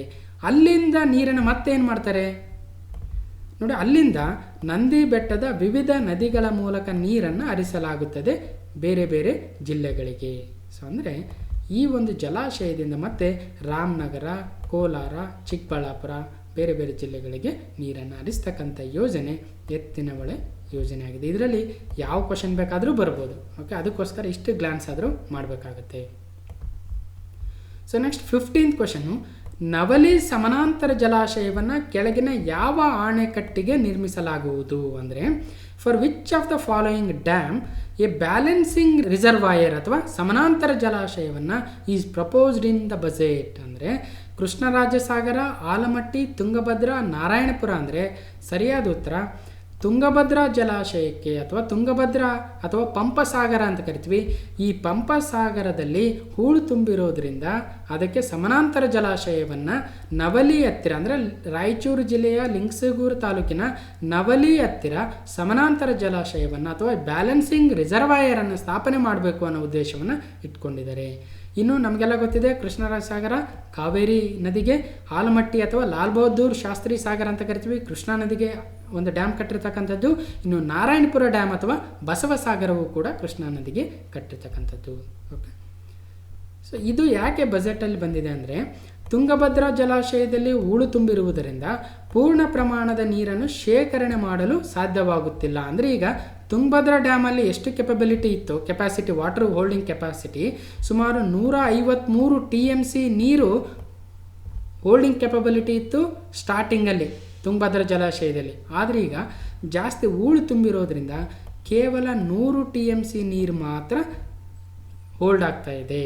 ಸೊ ಯಾಕಂದರೆ ಅಲ್ಲಿ ಜಾಸ್ತಿ ಸಿಲ್ಟ್ ತುಂಬಿದೆ. ಓಕೆ, ಈ ಜಲಾಶಯದ ನೀರಿನ ಸಂಗ್ರಹಣಾ ಸಾಮರ್ಥ್ಯದ ಕೊರತೆಯನ್ನು ನೀಗಿಸಲು ಪರ್ಯಾಯ ಹರಿವು ನಾಲೆಯ ಮೂಲಕ ನವಲೆ ಹತ್ತಿರ ಸಮತೋಲನ ಜಲಾಶಯವನ್ನು ನಿರ್ಮಿಸಲು ಮತ್ತು ಅದಕ್ಕೆ ಆ ಒಂದು ಯೋಜನೆಗೆ ವಿಸ್ತೃತ ಯೋಜನಾ ವರದಿ ಅಂದರೆ ಡೀಟೇಲ್ಡ್ ಪ್ರಾಜೆಕ್ಟ್ ರಿಪೋರ್ಟ್ DPR ಅನ್ನು ತಯಾರಿಸಲು 20 ಕೋಟಿ ರೂಪಾಯಿಗಳನ್ನು ಒದಗಿಸಲಾಗ್ತಾ ಇದೆ ಅಂತ ಹೇಳ್ತಾ ಇದ್ದಾರೆ. ಅಂದರೆ ಈ ತುಂಗಭದ್ರಾ ಜಲಾಶಯದಿಂದ ಮುಂದೆ ಒಂದು ಕೆನಾಲ್ಗಳನ್ನ ಸ್ಥಾಪನೆ ಮಾಡಿ ಅಲ್ಲಿ ಲಿಂಗಸೂರು ಹತ್ರ ನವಲಿಯಲ್ಲಿ ಒಂದು ಸಮಾನಾಂತರ ಜಲಾಶಯವನ್ನು ಸ್ಥಾಪನೆ ಮಾಡಿ ಇಲ್ಲಿಂದ ನೀರನ್ನ ಅಲ್ಲಿಗೆ ಕಳಿಸಿ ಇಲ್ಲಿಯೂ ಕೂಡ ಒಂದಷ್ಟು ಸ್ಟೋರೇಜ್ ಕೆಪಬಿಲಿಟಿನ ಮಾಡ್ಬೋದು. ಯಾಕೆ ಸರ್ ಇಲ್ಲಿ 153 ಕೆಪಬಿಲಿಟಿ ಇದೆಯಲ್ಲ TMC ಕೆಪಾಸಿಟಿ, ಇಲ್ಲಿಂದ ಹೂಳು ತೆಗೆಸ್ಬಿಟ್ರೆ ಆಯ್ತಲ್ವಾ, ಮತ್ತೆ ಯಾಕೆ ಅಲ್ಲಿ ಇನ್ನೊಂದು ಹೊಸ ಜಲಾಶಯವನ್ನು ನಿರ್ಮಿಸಬೇಕು, ಅಲ್ಲಿ ಇನ್ನಷ್ಟು ಭೂಮಿಯನ್ನು ನೀರಿನಲ್ಲಿ ಇದು ಮಾಡಬೇಕಾಗುತ್ತೆ, ವೇಸ್ಟ್ ಆಗುತ್ತಲ್ವ ಅನ್ನೋದಾದರೆ ನೋಡಿ ಯಾಕೆ ಅಂತ. So if all the silt in the dam is removed, ಒಂದು ವೇಳೆ ತುಂಗಭದ್ರಾ ಜಲಾಶಯದಲ್ಲಿರ್ತಕ್ಕಂಥ ಆ ಸಿಲ್ಟ್ ಅಥವಾ ಆ ಒಂದು ಹೂಳನ್ನು ತೆಗೆದ್ರೆ it would require 50,000 acres of land for dumping even it is piled up to a height of 15 feet. ಅಂದರೆ ಈ ಹೂಳು ತುಂಬಿದೆಯಲ್ವ ಇಲ್ಲಿ 15 feet ಹೂಳನ್ನು ತೆಗೆದು ಆ ಹೂಳನ್ನು ಬೇರೆ ಕಡೆ ಹಾಕ್ಬೇಕಂದ್ರೆ ನಮಗೆ ಎಷ್ಟು ಭೂಮಿ ಬೇಕಂದರೆ 50,000 ಎಕರೆ ಭೂಮಿ ಬೇಕಾಗುತ್ತೆ ನೋಡಿ, ಅಷ್ಟೊಂದು ಹೂಳು ತುಂಬಿದೆ. Okay, so besides cost factor it will be very high. ಇದು ಕಾಸ್ಟನ್ನು ತೆಗೆದುಕೊಂಡಾಗ ಸಹಿತ ಭಾಳ ಕಾಸ್ಟ್ಲಿ ಆಗುತ್ತೆ. According to our estimate it would require 10,000 crore for desilting the process by dredging and could take anywhere between 2 to 5 years. 2 to 5 ವರ್ಷಗಳು ಬೇಕಾಗುತ್ತೆ ಮತ್ತು 10,000 ಕೋಟಿ ರೂಪಾಯಿಗಳು ಬೇಕಾಗುತ್ತೆ ಅದನ್ನು ಡಿಸಿಲ್ಟ್ ಮಾಡೋದಕ್ಕೆ. ಓಕೆ, ಸೊ ಅಷ್ಟು ಬದಲಾಗಿ ಇದನ್ನು ಯಾರು ಹೇಳಿದ್ದಾರೆ ಅಂದರೆ ಇಲ್ಲಿ ನೋಡಿ, ಅರವಿಂದ ಗಲಗಲಿ ಅಂತಕ್ಕಂಥವ್ರು technical sub committee director, Krishna Bhagya Jala ನಿಗಮ ಲಿಮಿಟೆಡ್ ಅಂದರೆ ಗೌರ್ಮೆಂಟ್ ಸೆಕ್ಟರಿಂದ ಒಬ್ಬ ಆಫೀಸರ್ ಹೇಳಿರ್ತಕ್ಕಂಥದ್ದು. ಓಕೆ. ಸೊ ಅಂದರೆ 153 TMC ಕೆಪಬಿಲಿಟಿ ಇತ್ತು, ಈಗ ಕೇವಲ 100 TMCಗಳಿದೆ. ಸೊ ಆದ್ದರಿಂದ ಇದನ್ನು ಹೂಳು ತೆಗೆಯೋದಕ್ಕೆ ಇಷ್ಟು ಕಾಸ್ಟ್ ಆಗುತ್ತೆ. ಅದರ ಬದಲಾಗಿ ಈ ತುಂಗಭದ್ರಾ ಜಲಾಶಯದಿಂದ ನವಲಿ ಹತ್ರ ಅದರ ಸಮಾಂತರ ಜಲಾಶಯವನ್ನು ಮಾಡಿ ಅಲ್ಲಿಂದ ಒಂದು ಕೆನಾಲ್ಗಳನ್ನ ಮಾಡೋ ಮುಖಾಂತರ ನೀರನ್ನು ಇಲ್ಲಿಗರಿಸಿ ಇಲ್ಲಿ ಕೂಡ ಒಂದು ಜಲಾಶಯವನ್ನು ನಿರ್ಮಾಣ ಮಾಡೋದು ಇದಕ್ಕಿಂತಲೂ ಚೀಪರ್ ಆಗುತ್ತೆ. ಅಲ್ಲಿ ಆ 10,000 ಕೋಟಿಯಿಂದ ನವಲಿ ಹತ್ರ ಹೊಲವನ್ನು ತೆಗೆದುಕೊಂಡು ಅಲ್ಲಿ ರೈತರಿಗೆ ಒಂದು ಒಳ್ಳೆಯ ಒಂದು ಅಮೌಂಟಲ್ಲಿ ಹೊಲವನ್ನು ತೆಗೆದುಕೊಳ್ಳೋಣ, ಅಲ್ಲಿ ಜಲಾಶಯವನ್ನು ನಿರ್ಮಿಸೋಣ ಅಂತಕ್ಕಂಥ ಯೋಜನೆ ಈಗ ಸರ್ಕಾರದಲ್ಲಿದೆ. ಅದಕ್ಕೋಸ್ಕರ ಒಂದು ಡೀಟೇಲ್ಡ್ ಆಗಿರ್ತಕ್ಕಂಥ ಪ್ರಾಜೆಕ್ಟ್ ರಿಪೋರ್ಟ್ನ DPRನ ರೆಡಿ ಮಾಡಿ ಅಂತ 20 ಕೋಟಿ ರೂಪಾಯಿಗಳನ್ನ ಯಡಿಯೂರಪ್ಪ ಅವರು ಈ ಒಂದು ಬಜೆಟಲ್ಲಿ ಘೋಷಣೆಯನ್ನು ಮಾಡಿದ್ದಾರೆ. ಓಕೆ, ನೆನಪಿಡ್ಬೇಕು. ನೋಡಿ, ಸಮಾನಾಂತರ ಜಲಾಶಯ DPRಗೆ ಒಪ್ಪಿಗೆ ಜಲಸಂಪನ್ಮೂಲ ಸಚಿವರಾಗಿರ್ತಕ್ಕಂಥ ರಮೇಶ್ ಜಾರಕಿಹೊಳಿ ಅವರು ಹೇಳಿರ್ತಕ್ಕಂಥದ್ದು. ಓಕೆ, ಒಂದು ವಿಸ್ತೃತ ಯೋಜನಾ ವರದಿಯನ್ನು ತಯಾರಿಸಲು ಸಚಿವ ಸಂಪುಟ ಅನುಮೋದನೆಯನ್ನು ನೀಡಿದೆ. ಎಲ್ಲಿ ಅಂದರೆ ನವಲಿಯಲ್ಲಿ, ಲಿಂಗಸೂರು ತಾಲೂಕಲ್ಲಿ, ರಾಯಚೂರು ಜಿಲ್ಲೆ. ಸೊ 16ನೇ ಕ್ವಶನು, ರಾಯಚೂರು, ಯಾದಗಿರಿ, ಕಲಬುರಗಿ ಭಾಗದ ಜನರ ಕುಡಿಯುವ ನೀರಿನ ಸರಬರಾಜಿಗೆ ಅನುಕೂಲವಾಗುವಂತೆ ತಿಂತಿಣಿ ಬ್ರಿಡ್ಜ್ ಹತ್ತಿರ ಜಲಾಶಯವನ್ನು ರಿಸರ್ವಾಯರನ್ನು ನಿರ್ಮಿಸಲು ಬಜೆಟ್ನಲ್ಲಿ ನಿರ್ಧರಿಸಲಾಗಿದೆ. ಹಾಗಾದರೆ ಈ ಒಂದು ರಿಸರ್ವಾಯರು ಜಲಾಶಯವನ್ನು ಯಾವ ನದಿಗೆ ನಿರ್ಮಿಸಲು ಉದ್ದೇಶಿಸಲಾಗಿದೆ ಅಂದರೆ ಕಾವೇರಿ, ಭೀಮಾ, ತುಂಗಭದ್ರಾ, ಕೃಷ್ಣ. ಅಂದರೆ ಸರಿಯಾದ ಉತ್ತರ ನೀವೇ ಥಿಂಕ್ ಮಾಡಿ. ಕಾವೇರಿ ನದಿ ರಾಯಚೂರು ಯಾದಗಿರಿ ಕಡೆ ಹರಿಯಲ್ಲ, ಭೀಮಾ ನದಿ ಹರಿಯುತ್ತೆ, ತುಂಗಭದ್ರಾ ಹರಿಯುತ್ತೆ, ಕೃಷ್ಣ ಹರಿಯುತ್ತೆ. ಆದರೆ ತಿಂತಿಣಿ ಬ್ರಿಡ್ಜ್ ಹತ್ರ ಯಾವುದು ಹರಿಯುತ್ತೆ ಅನ್ನೋದು ನೀವು ಮೋಸ್ಟ್ಲಿ ಆ ಸೈಡ್ ಹೋಗಿರ್ತಕ್ಕಂಥವ್ರಿಗೆ ಗೊತ್ತಿರುತ್ತೆ. ಅಲ್ಲಿ ಒಂದು ಫೇಮಸ್ ಆಗಿರ್ತಕ್ಕಂಥ ದೇವಸ್ಥಾನ ಕೂಡ ಇದೆ, ತಿಂತಿಣಿ ಮೌನೇಶ್ವರ ಅಂತ. ಅಲ್ಲೊಂದು ಬ್ರಿಡ್ಜ್ ಬರುತ್ತೆ, ಅದರ ಹತ್ತಿರ ಈಗ ರಿಸರ್ವಾಯರನ್ನು ಕೃಷ್ಣಾ ನದಿಗೆ ನಿರ್ಮಿಸಲು ಉದ್ದೇಶಿಸಲಾಗಿದೆ. ಸೊ ಆದ್ದರಿಂದ ಸರಿಯಾದ ಉತ್ತರ ಕೃಷ್ಣಾ ನದಿ ಆಗುತ್ತೆ. ಇಲ್ಲಿ ನೋಡಿ, ಬಜೆಟಲ್ಲಿ ಏನಿದೆ, ರಾಯಚೂರು, ಯಾದಗಿರಿ, ಕಲಬುರಗಿ ಭಾಗದ ಜನರಿಗೆ ಕುಡಿಯುವ ನೀರಿನ ಸರಬರಾಜಿಗೆ ಅನುಕೂಲವಾಗುವಂತೆ ತಿಂತಿಣಿ ಬ್ರಿಡ್ಜ್ ಹತ್ರ ಕೃಷ್ಣಾ ನದಿಗೆ ಜಲಾಶಯ ನಿರ್ಮಿಸಲು ಉದ್ದೇಶಿತ ವಿಸ್ತೃತ ಯೋಜನಾ ವರದಿಯನ್ನು ತಯಾರಿಸಲು ಕ್ರಮ ವಹಿಸಲಾಗುವುದು. ಅಂದರೆ ಅಗೇನ್ DPR ಡೀಟೇಲ್ಡ್ ಪ್ರಾಜೆಕ್ಟ್ ರಿಪೋರ್ಟ್ನ ತಯಾರಿಸೋದಕ್ಕೆ ಈ ಒಂದು ಬಜೆಟಲ್ಲಿ ಈ ತಿಂತಿಣಿ ಬ್ರಿಡ್ಜ್ ಜಲಾಶಯವನ್ನು ಘೋಷಣೆ ಮಾಡಿರ್ತಕ್ಕಂಥದ್ದು. ಇನ್ನು 17ನೇ ಕ್ವಶನು, ರೇಷ್ಮೆಯ ಮೌಲ್ಯವರ್ಧಿತ ಉತ್ಪನ್ನಗಳು ಅಂದರೆ ವ್ಯಾಲ್ಯೂ ಆ್ಯಡೆಡ್ ಸಬ್ ಪ್ರಾಡಕ್ಟ್ಸ್ಗಳ ಉತ್ಪಾದನೆಗಾಗಿ ರೇಷ್ಮೆ ಹುಳು ಸಂಸ್ಕರಣಾ ಘಟಕ ಅಂದರೆ ಸಿಲ್ಕ್ ವಾರ್ಮ್ ಪ್ರೊಸೆಸಿಂಗ್ ಸೆಂಟರನ್ನು ಯಾವ ಜಿಲ್ಲೆಯಲ್ಲಿ ಆರಂಭಿಸಲು ಬಜೆಟ್ನಲ್ಲಿ ತೀರ್ಮಾನಿಸಲಾಗಿದೆ. ಅಂದರೆ ಈಗ ಉಪ ಉತ್ಪನ್ನಗಳು ಸಬ್ ಪ್ರಾಡಕ್ಟ್ಸ್ ಅಂತೀವಿ. ಅಂದರೆ ರೇಷ್ಮೆಯಿಂದ ಒಂದು ಮೇಜರ್ ಇಂಪಾರ್ಟೆಂಟ್ ಪ್ರಾಡಕ್ಟ್ ಇರುತ್ತೆ, ಅದನ್ನು ಬಿಟ್ಟು ವ್ಯಾಲ್ಯೂ ಆ್ಯಡೆಡ್ ಪ್ರಾಡಕ್ಟ್ಸ್ ಇರ್ತವೆ ಅಂದರೆ ಸಬ್ ಪ್ರಾಡಕ್ಟ್ಸು.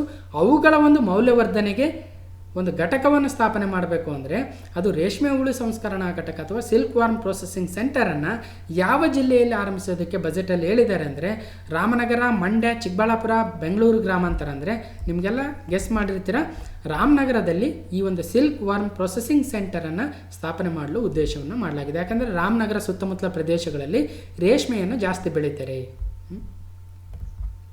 ನೋಡಿ, ರೇಷ್ಮೆ ಕೃಷಿಯು ಸುಸ್ಥಿರ ಜೀವನೋಪಾಯವಾಗಿದೆ. ಅಂದರೆ ಸಸ್ಟೈನಬಲ್ ಲೈವ್ಲಿಹುಡ್. ಅಂದರೆ ರೇಷ್ಮೆಯನ್ನು ಬೆಳೀತಾರೆ, ಅವಾಗವಾಗ ಹೋಗಿ ರೇಷ್ಮೆ ಮಾರುಕಟ್ಟೆಗೆ ಹೋಗಿ ಮಾರ್ತಾರೆ, ಒಂದಷ್ಟು ಹಣ ಬರುತ್ತೆ, ತಮ್ಮ ಜೀವನವನ್ನು ಸಾಗಿಸ್ತಾ ಇರ್ತಾರೆ. ಅಂದರೆ ಇದು ಸುಸ್ಥಿರ ಜೀವನೋಪಾಯವಾಗಿದೆ. ರೇಷ್ಮೆ ಕೃಷಿ ಮತ್ತು ನೂಲು ಬಿಚ್ಚಾಣಿಕೆ ಚಟುವಟಿಕೆಗಳು ಅಂದರೆ sericulture farming and yarn reeling activities ಅಂತೀವಿ. ಇದು ಸುಮಾರು 14 ಲಕ್ಷ ಮಾನವ ದಿನಗಳ ಉದ್ಯೋಗವನ್ನು ಸೃಜಿಸಿದೆ.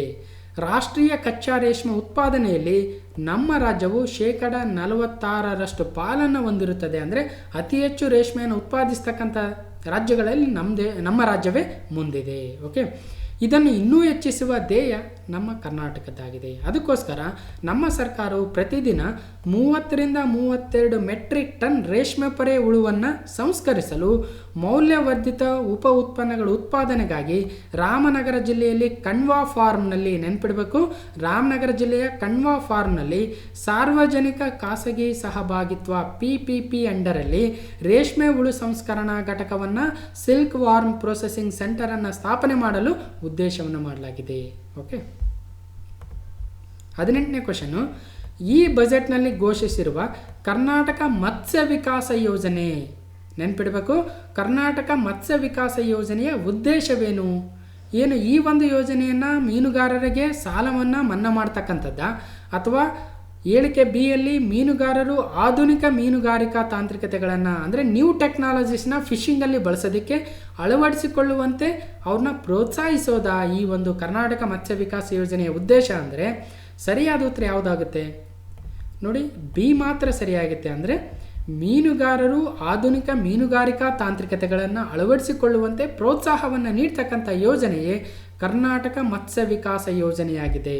ಓಕೆ, ಹಾಗಾದರೆ ಬಜೆಟಲ್ಲಿ ಏನು ಹೇಳಿದ್ದಾರೆ? ಮೀನುಗಾರರು ಆಧುನಿಕ ಮೀನುಗಾರಿಕಾ ತಾಂತ್ರಿಕತೆಗಳನ್ನು ಅಳವಡಿಸಿಕೊಳ್ಳುವಂತೆ ಪ್ರೋತ್ಸಾಹಿಸಲು ಕರ್ನಾಟಕ ಮತ್ಸ್ಯ ವಿಕಾಸ ಯೋಜನೆಯನ್ನು ಜಾರಿಗೆ ತರಲು 1.5 ಕೋಟಿ ರೂಪಾಯಿಗಳನ್ನು ಒದಗಿಸಲಾಗುವುದು ಅಂತ ಹೇಳಿದ್ದಾರೆ. Okay, fishermen to adopt modern fishing technologies ಅಂತ. ಓಕೆ, ಇನ್ನು 19ನೇ ಕ್ವಶನು, ಹಿನ್ನೀರು ಮೀನುಗಾರಿಕೆಯನ್ನು ಸದೃಢಗೊಳಿಸಲು ಅಂದರೆ ಬ್ಯಾಕ್ ವಾಟರ್ ಫಿಶಿಂಗನ್ನು ಹಿನ್ನೀರು ಮೀನು ಮರಿ ಉತ್ಪಾದನಾ ಕೇಂದ್ರ ಅಂದರೆ back water fish seedlings production ಸೆಂಟರನ್ನು ಸ್ಥಾಪನೆ ಮಾಡೋದಕ್ಕೆ ಯಾವ ಒಂದು ಪ್ರದೇಶದಲ್ಲಿ ಸ್ಥಾಪನೆ ಮಾಡಲು ಬಜೆಟಲ್ಲಿ ಹೇಳಿದ್ದಾರೆ? To strengthen the back water fishing, back water fish seedlings production center is proposed to be established in the following place ಅಂದರೆ ಸೂರತ್ಕಲ್, ಮಣಿಪಾಲ್, ಮುಲ್ಕಿ, ಕುಂದಾಪುರ. ಅಂದರೆ ಸರಿಯಾದ ಉತ್ತರ ದಕ್ಷಿಣ ಕನ್ನಡ ಜಿಲ್ಲೆಯ ಮುಲ್ಕಿಯಲ್ಲಿ ಹಿನ್ನೀರು ಮೀನು ಮರಿ ಉತ್ಪಾದನಾ ಕೇಂದ್ರವನ್ನು back water fish seedlings production ಸೆಂಟರನ್ನು ಸ್ಥಾಪನೆ ಮಾಡೋದಕ್ಕೆ ಉದ್ದೇಶವನ್ನು ಮಾಡಲಾಗಿದೆ. ಇಲ್ಲಿ ನೋಡಿ, ಕರಾವಳಿ ಜಲಕೃಷಿ ಅಂದರೆ ಬ್ಯಾಕ್ ವಾಟರ್ ಅಕ್ವಾಕಲ್ಚರ್ ಅಂತ ಕರೀತಾರೆ. ಯಾವುದನ್ನು? ಹಿನ್ನೀರು ಜಲಕೃಷಿಯು ದೇಶದ ಮತ್ತು ರಾಜ್ಯದ ಒಟ್ಟಾರೆ ಮೀನುಗಾರಿಕೆ ಅಭಿವೃದ್ಧಿಯಲ್ಲಿ ಪ್ರಮುಖ ಪಾತ್ರವನ್ನು ವಹಿಸಿದೆ. ಈ ಹಿನ್ನೀರು ಮೀನುಗಾರಿಕೆಯನ್ನು ಸದೃಢಗೊಳಿಸಲು ಮುಲ್ಕಿಯಲ್ಲಿ ಹಿನ್ನೀರು ಮೀನು ಮರಿ ಉತ್ಪಾದನಾ ಕೇಂದ್ರವನ್ನು ಸ್ಥಾಪನೆ ಮಾಡೋದಕ್ಕೆ ಉದ್ದೇಶವನ್ನು ಮಾಡಿದ್ದಾರೆ. ಹಿನ್ನೀರು ಅಂದರೆ ಏನು? ಈಗ ನೋಡಿ, ನದಿ ಇರುತ್ತೆ, ನದಿ ಸಮುದ್ರಕ್ಕೆ ಸೇರೋದಕ್ಕೆ ಮುಂಚೆ ಕೆಲವೊಂದು ಕಡೆ ಅದು ವಾಟರ್ನ ಸ್ಟಾಪ್ ಮಾಡುತ್ತೆ, ಕೆಲವೊಂದು ಭೂಪ್ರದೇಶದಿಂದ ನೀರು ಬೇರ್ಪಡುತ್ತೆ, ಅಲ್ಲಿ ಹಿನ್ನೀರು ಅಂತ ಕರಿತೀವಿ. ಅಲ್ಲಿ ಒಂದು ಮೀನುಗಾರಿಕೆಯನ್ನು ಮಾಡ್ತಕ್ಕಂಥ ಉದ್ದೇಶವನ್ನು ಹೊಂದಿದೆ. ಓಕೆ, ಇನ್ನು ಕರ್ನಾಟಕ ಬಜೆಟ್ 2020 ಮತ್ತು 2021 ಭಾಗ 2ರ ಕೊನೆಯ ಪ್ರಶ್ನೆ, ಕ್ವಶನ್ ನಂಬರ್ 20. ಬಜೆಟ್ನಲ್ಲಿ ಘೋಷಿಸಲಾದ ವಿವಿಧ ಬಂದರು ಯೋಜನೆಗಳನ್ನು ಯಾವ್ಯಾವ ಹಾರ್ಬರ್ಗಳನ್ನು ಸ್ಥಾಪನೆ ಮಾಡ್ತೀವಿ, ಇಂಪ್ರೂವ್ ಮಾಡ್ತೀವಿ ಅಂತ ಬಜೆಟಲ್ಲಿ ಘೋಷಣೆ ಮಾಡಿದ್ದಾರೆ ಅಂತಕ್ಕಂಥದ್ದು ಕೂಡ ಭಾಳ ಇಂಪಾರ್ಟೆಂಟ್ ಆಗುತ್ತೆ. ಹಾಗಾದರೆ ಯಾವ ಯಾವ ಯೋಜನೆಗಳಂತ ನೋಡ್ತಾ ಹೋಗೋಣ. ಸೊ ಒಂದು, ಮಂಗಳೂರು ತಾಲೂಕಿನ ಕುಳಾಯಿ, ನೆನ್ಪಿಡಬೇಕು, ಮಂಗಳೂರು ಕುಳಾಯಿ. ಮಂಗಳೂರು ತಾಲೂಕಿನ ಕುಳಾಯಿಯಲ್ಲಿ ಹೊಸ ಮೀನುಗಾರಿಕಾ ಬಂದರನ್ನು ನಿರ್ಮಿಸಲಾಗುತ್ತದೆ. ಈ ಪ್ರದೇಶದ ರಫ್ತು ವಹಿವಾಟು ಹೆಚ್ಚಿಸುವ ಉದ್ದೇಶದಿಂದ ಆಧುನಿಕ ಕರಾವಳಿ ಮೀನು ರಫ್ತು ಸ್ಥಾವರವನ್ನು ಕೇಂದ್ರ ಸರ್ಕಾರದ ಸಾಗರಮಾಲಾ ಯೋಜನಾ, ನೀವು ಬೇರೆ ಬೇರೆ ಕಡೆ ಕೇಳಿರ್ತೀರ, ಸಾಗರಮಾಲಾ ಯೋಜನೆಯಡಿ ರಾಜ್ಯ ಸರ್ಕಾರದ ಸಹಭಾಗಿತ್ವದಲ್ಲಿ 12.5 ಕೋಟಿ ರೂಪಾಯಿಗಳ ವೆಚ್ಚದಲ್ಲಿ ಮಂಗಳೂರಿನ ಕುಳಾಯಿಯಲ್ಲಿ ಈ ಒಂದು ಬಂದರನ್ನು ನಿರ್ಮಿಸಲಾಗ್ತಾ ಇದೆ. ಓಕೆ, ಒಂದು ಮಂಗಳೂರಿಂದ ಕುಳಾಯಿ. ಓಕೆ, ನೆನ್ಪಿಡಬೇಕು. ನೆಕ್ಸ್ಟ್ ಎರಡನೇದು, ಮೀನುಗಾರಿಕಾ ಬಂದರು ಮತ್ತು ಮೀನುಗಾರಿಕೆ ಇಳಿದಾಣಗಳು ಸಶಕ್ತ ಮೀನುಗಾರಿಕೆಗೆ ಪೂರಕ ಸೌಕರ್ಯಗಳು. ಅದಕ್ಕೋಸ್ಕರ ಕೇಂದ್ರ ಸರ್ಕಾರದ ಸಹಭಾಗಿತ್ವದಲ್ಲಿ ಉಡುಪಿ ಜಿಲ್ಲೆಯ ಯಜಮಾಡಿಕೋಡಿಯಲ್ಲಿ ಮತ್ತು ಇನ್ನೊಂದು ಮೀನುಗಾರಿಕಾ ಬಂದರನ್ನು 181 ಕೋಟಿ ರೂಪಾಯಿಯ ವೆಚ್ಚದಲ್ಲಿ ಸ್ಥಾಪಿಸ್ತೀವಿ ಅಂತ ಹೇಳ್ತಾ ಇದ್ದಾರೆ. ಈಗ ಉಡುಪಿ ಜಿಲ್ಲೆಯ ಯಜಮಾಡಿಕೋಡಿ. ಓಕೆ, ನೆಕ್ಸ್ಟ್ ಇಲ್ಲಿ ಯಾಕಂದರೆ ಯಾವ ಬಂದರು ಯಾವ ಜಿಲ್ಲೆಯಲ್ಲಿ ಬರುತ್ತೆ ಅಂತ ಕೊಟ್ಬಿಡ್ಬೋದು, 4 ಹೊಂದಿಸಿ ಬರೀರಿ ಕೊಟ್ಟು. ಓಕೆ, ಅದಕ್ಕೋಸ್ಕರ. ನೆಕ್ಸ್ಟ್ ಇನ್ನೊಂದು ಉಡುಪಿ ಜಿಲ್ಲೆಯ ಅಂಗಾರಕಟ್ಟೆ, ಅಗೇನ್ ಉಡುಪಿ ಜಿಲ್ಲೆಯ ಅಂಗಾರಕಟ್ಟೆ.